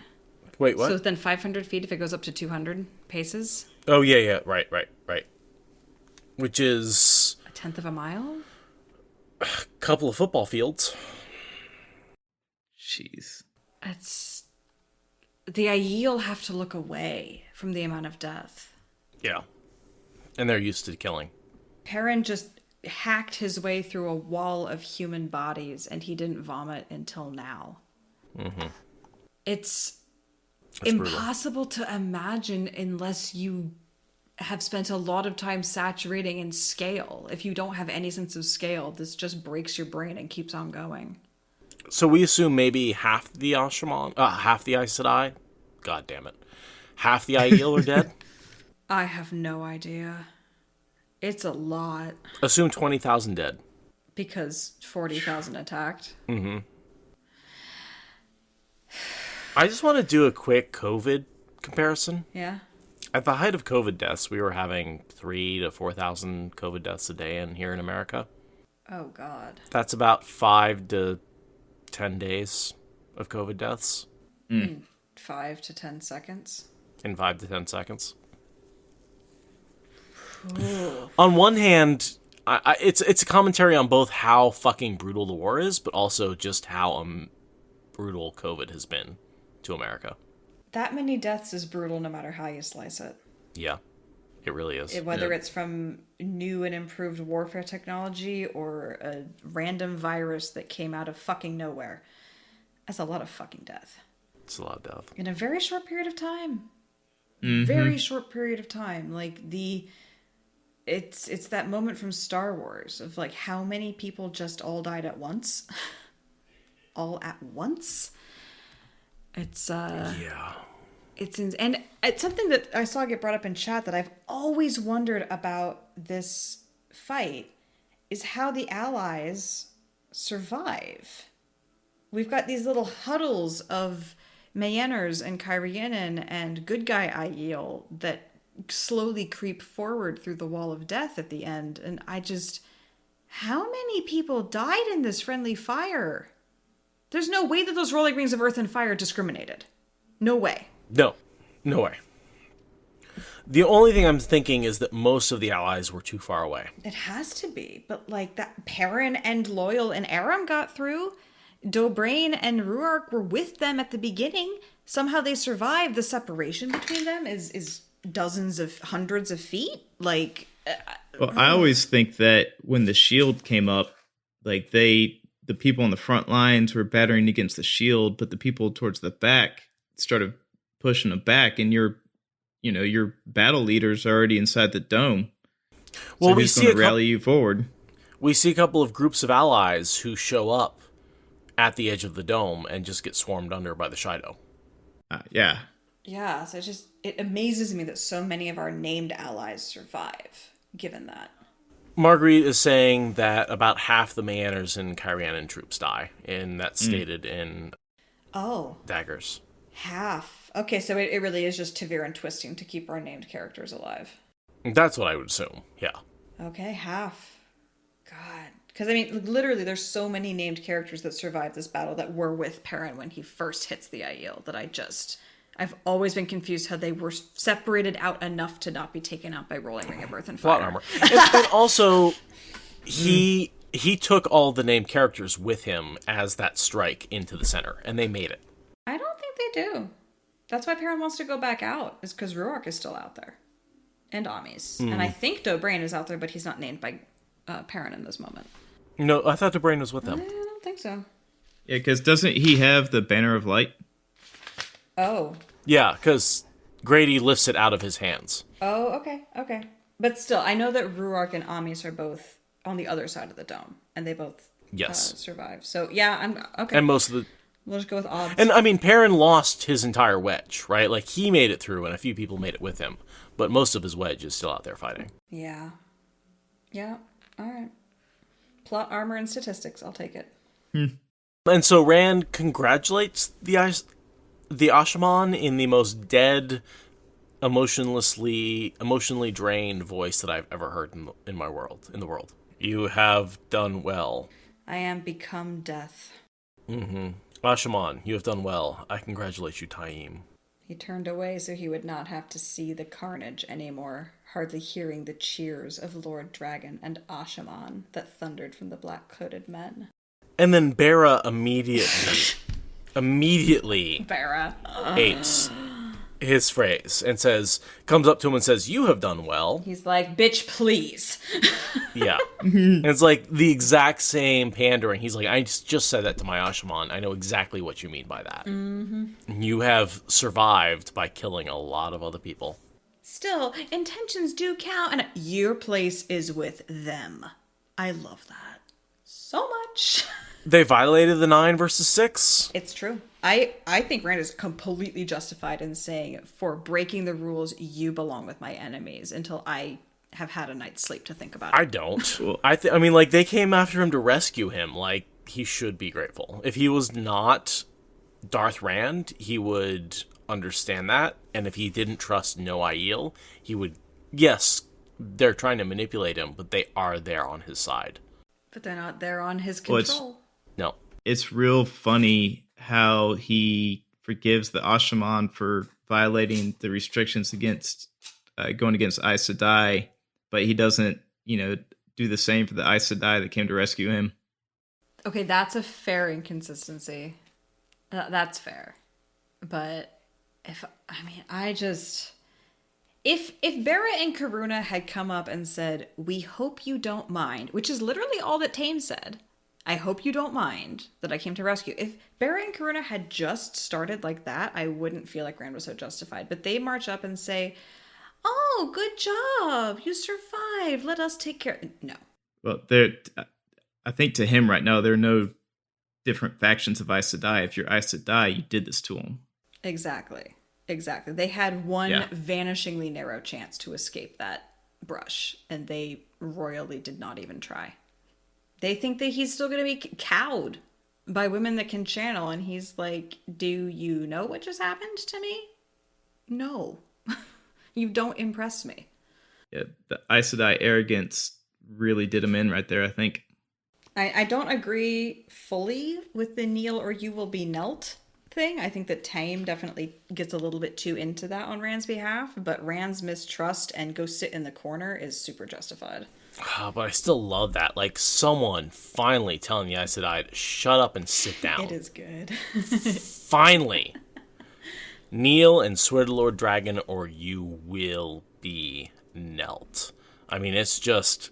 We've been, like, waiting for someone. These incompetent, arrogant Aes Sedai have been dominating the field, claiming they know what's best, and finally...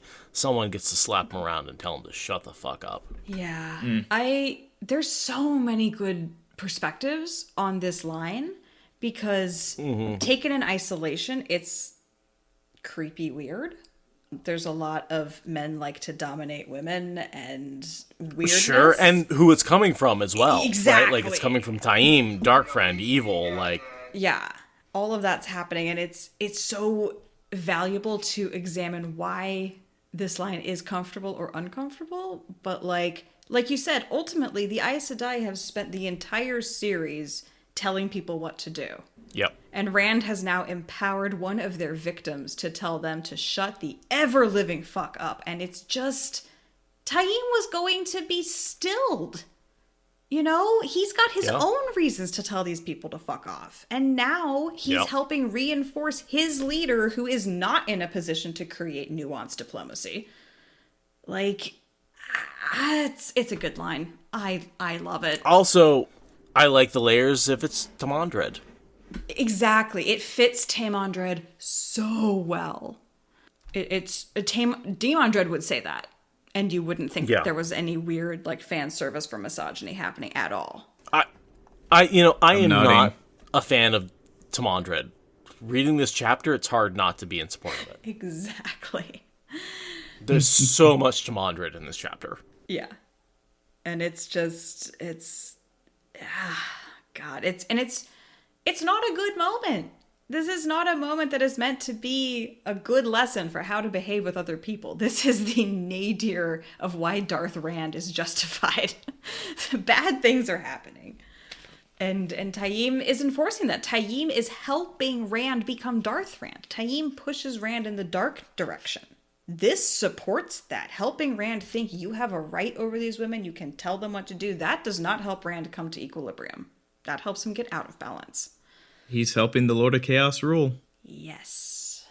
As stories do, the tale spread across Cairhien and north and south, by merchant, train, and peddler, and simple traveler gossiping at an inn. As stories do, the tale changed with every telling. The Aiel had turned on the dragon reborn and killed him, at Dumai's wells or elsewhere. No, the Aes Sedai had saved Rand al'Thor. It was the Aes Sedai who had killed him. No, gentled him. No, carried him to Tar-Valon, where he languished in a dungeon beneath the White Tower. Or else where the Amyrlin Seat herself knelt to him. Unusually for stories, it was something very close to the truth that was most often believed.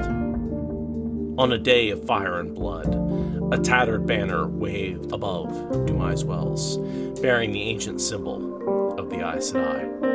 On a day of fire and blood, and the one power, as prophecy had suggested, the unstained tower, broken, bent knee to the forgotten sign. The first 9 Aes Sedai swore fealty to the Dragon Reborn, and the world was changed forever.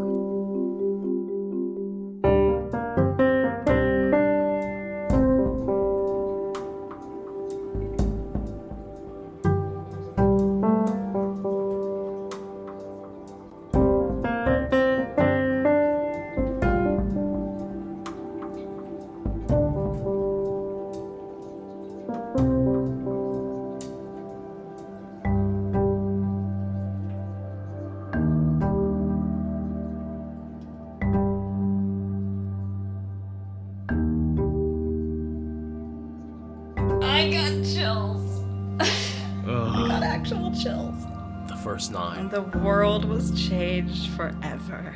The word first there was so significant when this book came out. The first 9 Aes Sedai swore fealty to the Dragon Reborn. It means there will be more. Because there's still 7 plus books. 8 books. It packs so much punch. It lets you know you are at the midpoint at best in what RJ has conceptualized for this ride.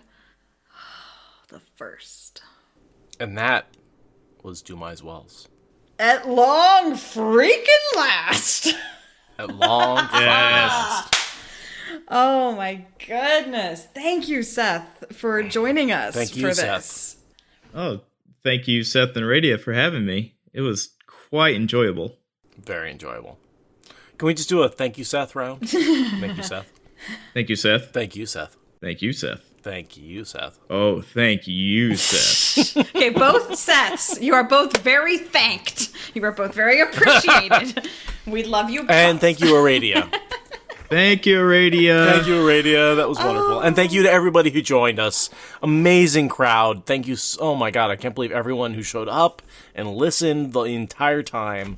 That was a blast. Oh my God. Thank you. So many people showed up and stayed up late and distorted their schedules and canceled events. And thank you everyone for showing up. We had a maximum of 50 listeners here. at one point. What? I was counting I don't the believe grid. you. I guess technically it would have been 47 because the three of us. Right, the three of us. But that still totally blows the normal thing out of the water. And obviously we do not expect everyone to show up for every chapter. But man, I don't think we've ever had more than 30 in a single chapter at once. And today we hit 50. It was like more than double our max. Yeah.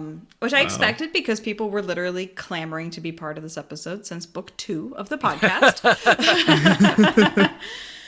Like 3.5 years of people being hyped for this. But I'm really glad that we were able to, I think, put out something that was worth the hype. We got a lot of people here.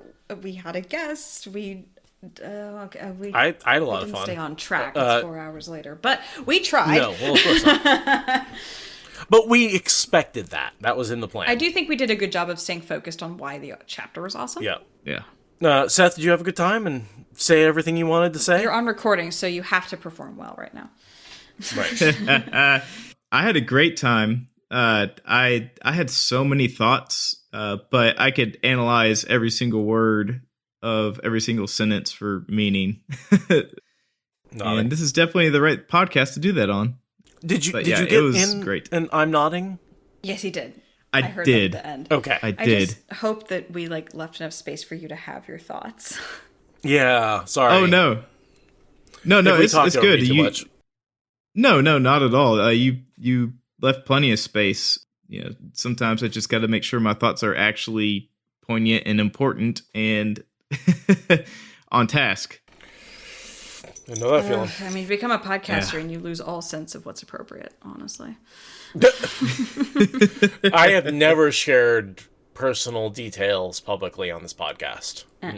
Nothing you would ever regret having everyone in the audience know. No, I do not regret let everyone know that I am extremely allergic to cats in certain areas of my body.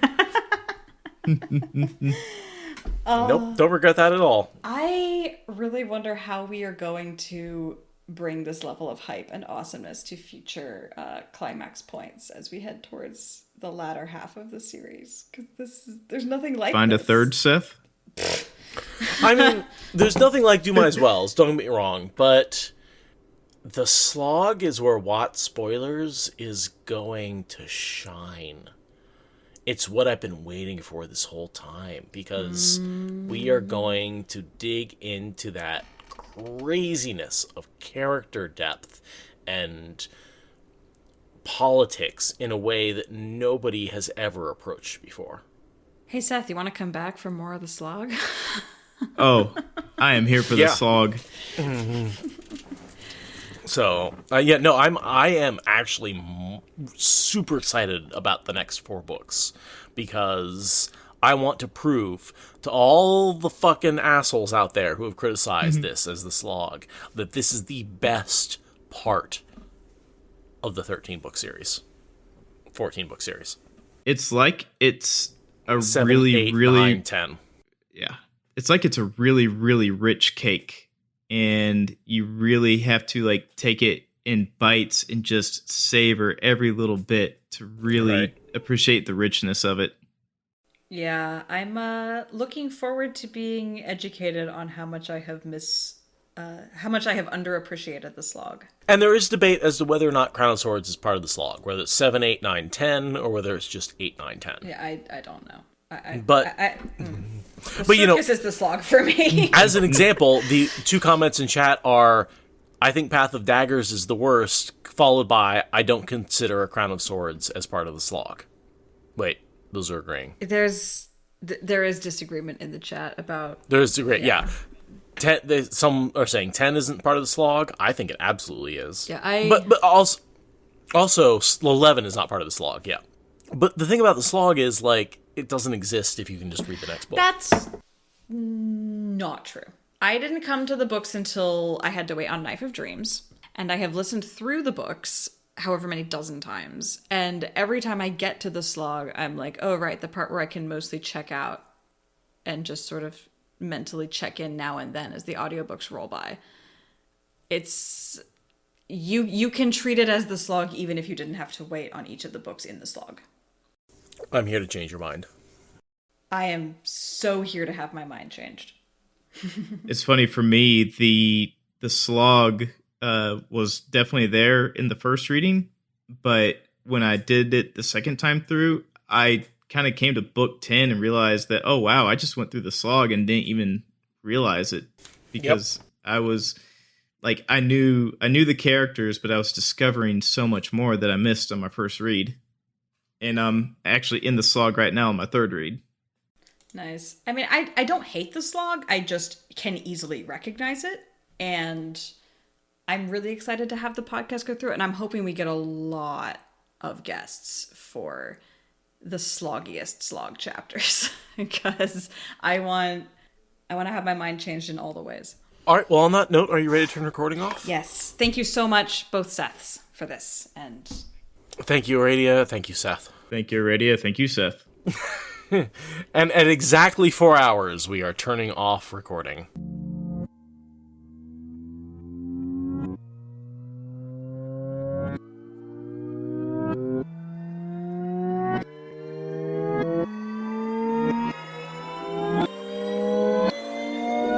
Dumai's Wells! I'm excited. Aradia, how does it feel to be in a Szeth sandwich? We'll see exactly how terrible this gets. I hear there will be puns, and I'm already worried. Hello, Szeth. Hello, Szeth. At least I've hung out with you both in person. At least I've got that much. That's what you think? Yeah. He's just a voice in my head. I have seen them both in the same room. I have literally seen them both in the same room. Yeah, so you have to prove that both of us exist to each other. So I have to play the CAD sway into your Rand LTT. I mean, all I hear is a voice in my head. I don't know. Sometimes it responds to the world around me. Sometimes it doesn't. It's weird. Yep. Same here. There's just some guy with my name. Oh, that's crazy. So I wanted to start off with just some thanks. First of all, I wanted to thank John Algen, both for the video that we just played, which he put together with a lot of hard work. And just for all the editing work he does for What Spoilers. Like, he's sort of the silent partner that makes sure everything runs smoothly and on time. If it weren't for him, sand would grind in the gears and we'd all fall down. Yeah, definitely. Definitely. I also want to say hi to all the Dusty Wheel folks who are here today. Aradia, you were on the Dusty Wheel yesterday? Day before? Day before. Wednesday. Here we are on Friday, and I've seen a whole bunch of you jump into this Discord channel, jump on our Patreon, and join the live recording. So thank you so much for that. That's so generous of you folks to come in here. Excuse me, for the live recording. Yeah, I'm so glad that the hype train managed to pick up so many people. We have record amounts of new people joining and participating, and this is amazing. Mm-hmm. Thanks to Szeth for being here, man, and for all the, Szeth donated a huge amount of money to Books to Prisoners to be on this episode. So I just want to say thank you so much for that generous donation, and I'm excited to have you on. That's not the only reason I'm excited to have you on, because you're also a great Wheel of Time fan, and we've had a lot of really good conversations in person and otherwise. So for sure, yeah, it's I'm very happy to be on and glad to donate to a great cause. And it's kind of intimidating seeing all these people for my first time on this podcast. No pressure. I didn't want to take it easy on you. You know, you've already got the benefit of a great name, so I really need to come down on you hard right from the beginning. That's right. And it's also very intimidating being the least knowledgeable person about the Wheel of Time in this little tripod we got going on. I would have a hard time saying that. We're all super nerds.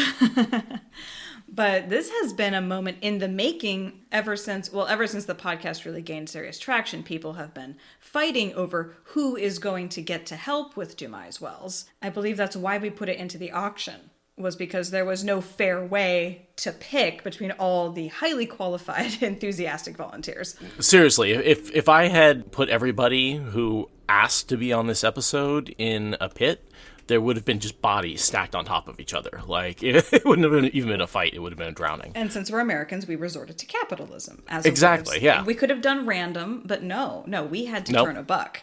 For charity. But yes, this has been, ever since October, we've been eagerly anticipating the double Szething of Dumai's Wells. And oh my god, I just thinking about this, reading it, seeing people finishing it for their first reads on social media the last few days, it's just like, this is one of the most pivotal battles in all of the particular genre that Wheel of Time fits in, right? This is huge. I'm so excited. I'm so excited. And then I want to say thank you, Aradia, for stepping in when you did, and just the wonderful contribution you've had. You know, you bring a much needed balance to the podcast and representation. So it's been a huge privilege to do this with you. Well, thank you. It's been an amazing privilege to find a community and become part of this and get to help facilitate such an epic moment that so many people are so excited about. Like, I'm helping make this happen. What is my life? This is so great. So yeah, don't worry, both Szeths. The imposter syndrome is really real. All over this. Oh, yeah, it never goes away. Never. It never goes away. Yeah, absolutely. All the imposter syndromes right here. And also, I should just plug that we are going to have a Tangents episode shortly. Tangents of Chaos we have an epilogue to get through next week, and then Tangents of Chaos will be coming in the early bit of March, and we're doing something a little bit different for that. We're going to have content creators getting together and talking about this book as a complete thing with respect to podcasting, and that should be a really fun discussion that also will tie into how incredibly epic Dumai's Wells is. So I just had to plug that. Definitely. And I wouldn't get away safely if I didn't start plugging SpoilerCon. Yes. Planning has begun for that. Remember, we announced a date, October 1st through 3rd. So that is still a thing. So save the date. The goal is still to do this here in Portland live, but there certainly will be an significant online portion of it, whether or not it is safe to do it in person. So get hyped, get excited. We have the committee formed, and the committee has some wonderful ideas. So I can't wait to really dig into planning that thing out and scheduling it out, and there'll be invitations sent out to content creators and everything like that. So hopefully we can get a good group of people to be there either live or virtually. So super excited about that. And as someone who's not actually affiliated with the podcast, I've went to the one in person and attended online last year, and it's just so much fun. So much to do, so much nerd talk to have. It's such a fun thing. I only go to 2 cons a year, and that's usually JordanCon and SpoilerCon. So definitely worth it. I cannot wait to go to JordanCon. I can't wait. And SpoilerCon? Also SpoilerCon, but I'm helping make SpoilerCon. That's already given. Fair. Like, JordanCon is like, I haven't been. I want to go. Oh, that's right. You've never been to a JordanCon. No, oh, my God. COVID took away my first JordanCon, so yeah. Aradia, you're going to walk in a celebrity. It's so weird, you guys. Like, it's so weird. Like, now I have a reputation that precedes me. And, like, people know about me. And, I mean, when I was on Dusty Wheel the other day, I'm just talking to this guy, Chris. And then near the end, he mentions that he's been listening to SWAT spoilers a whole bunch. And I'm like, oh, my God. That means you know my voice and my perspectives way more than I know you. Mm-hmm. It's so weird. I've had that conversation so many times where I get, like, 2 hours into a conversation. I'm like, can I do this podcast? I'll watch spoilers. I'm like, oh, yeah, I listen to every episode. I'm like, oh. Could have mentioned that earlier. Now I feel like an idiot. Yeah. But no, it's always fun to meet people, and you know, I got this. Now there's enough content creators that I'm just can't wait to meet everybody else who I get to hear and see in virtual. Now I can see them in real life, IRL. Yeah, yes, it's going to be so much fun meeting all these people that, like, it won't be like the usual, I'm going to go and feel out of my depth and I have to meet people and I don't know how to meet people. It's going to be literally just like acclimating to the meat suit of all these people I already know. Yeah, that's such a weird thing when you know people either through text or through their voices, and then you meet their meat suit, their, like, you know, body in person. You're like, holy crap, you exist. It's so weird. What? And your face has to match your voice, and it never does at first. And then, like, you see someone across the room, and they are a complete stranger. No idea who they are. You know, they look like any other blank face you see on the subway. And then they open their voice open their mouth and their voice comes out. And you realize this is somebody you know, and the personality snaps into the body, and all of a sudden you know that person, but you don't. And you see the stranger and the person you know in the same body at the same place at the same time. And it's eerie. It's very eerie. It reminds me of that scene at the beginning of Altered Carbon. Yes. When he like wakes up in a new body and his face has to warp. It's like that, but it's not you. It's the person you're talking to. But it's the same kind of like, my brain, I can feel how it works, and it's weird. Yeah, it's the two parts of your brain just like clash in that moment. The facial recognition versus the person recognition. Well, when I first met you, Seth, I really didn't have any clue what you looked like. But then my sister, I met you at JordanCon for the first time. My sister was like, "Oh, hey, there's Seth," and I was like, "Oh, is that Seth?" And I went up, and as soon as you spoke, I just recognized your voice. I was like, oh, okay, yeah, this is Seth. Right. Seth, why don't you introduce yourself? We've been talking, and we've talked a little bit, referenced you a few times, but tell us a little bit about yourself, and as I ask everyone, how you found Wheel of Time and how you found Watt Spoilers. So, my name is Seth. I think we've been over that once or twice. Thief. Yeah. I guess you had it first, so yes, I guess I am. I sure did. I live in Atlanta. I was introduced to Wheel of Time by my friend Sven, and then someone I worked with. Both were telling me I should read the books, and then also my sister Lisa, who's actually in the Discord right now. They all kind of piled on and got me to read the books, and I read them in about 8 months. It's all I did in my free time, and I just fell in love. And then my sister actually told me about Watt Spoilers as well. And I think I started listening right when you opened the Discord. So that's... Yeah, you were an early one. Yeah.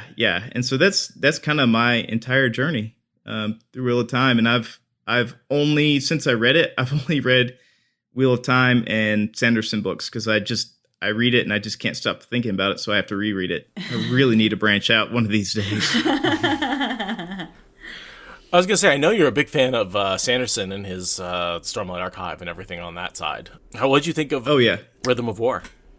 I really liked it. I thought, I don't want to give too much away because this is Watt spoilers, not Sanderson spoilers. Yes. No spoilers, but what was your opinions of the book? It kind of got really dark, like in like a psychological way, and but I felt like there was the end of the journey kind of made everything worth it, right? So the Sanderlanche, yeah, really, really enjoyed it, and kind of it's like one of those things I finished, and I wish I had the next book to read. So I'm like, should I have waited like 10 years to read this series? Because I can't stop thinking about this, and I need the next one, and I got to wait like 3 or 4 years now. It's the truth. I mean, it's the curse and the benefit of reading an author as they write. And Sanderson does more than any other author to update us on like where he is in his progress and how long it's going to take. And his predictions are as accurate as any author I've ever seen. So I appreciate that. But I also see the other perspective. Oh, yeah, for sure. And I didn't get to experience this with Wheel of Time because it was finished when I picked up the first book, right? So I hear people saying, like, I reread the entire series each time a book got released. And, for me, I just went right through it as quickly as possible. So now I'm getting to experience that kind of thing and also I read Game of Thrones a while ago, but I just kind of gave up on that one because it'll never be done. And then final question before we get started. What are you drinking? I am drinking a Southern Tier Warlock. And this was a fall beer that they release each year. I don't really like pumpkin beers, but I like the Warlock and Pumpkin by Southern Tier. And this bottle has been saved for this occasion. So, yep. Aradia, I saw you with a beer in your picture. Yeah, I was drinking a Prismatic Juicy IPA, and I have switched to a Pacific Rain Northwest Pale, both from Ninkasi Brewing from Eugene, Oregon. Nothing wrong with Ninkasi, man. Such a good brewery. I'm drinking Reuben's Hazelicious, also a hazy IPA. And I believe that's a Washington brewery. Nice. Pacific Northwest Microbrewery represent. Hell yeah. So before we get started, am I forgetting anything? Anybody? Yeah, and yell at me. Any other thoughts we need to include before we crack into the ultimate chapter? One of the most ultimate battles of the entire Wheel of Time series. Forget Wheel of Time, all of fantasy. Yeah, it's okay. Recording's on. The audience is hype. We aren't thinking of anything. I'll read us in. Let's do it. Thank you for listening to the Wheel of Time Spoilers podcast. Rate us in the Apple Podcast app or support us on Patreon. Is that good enough?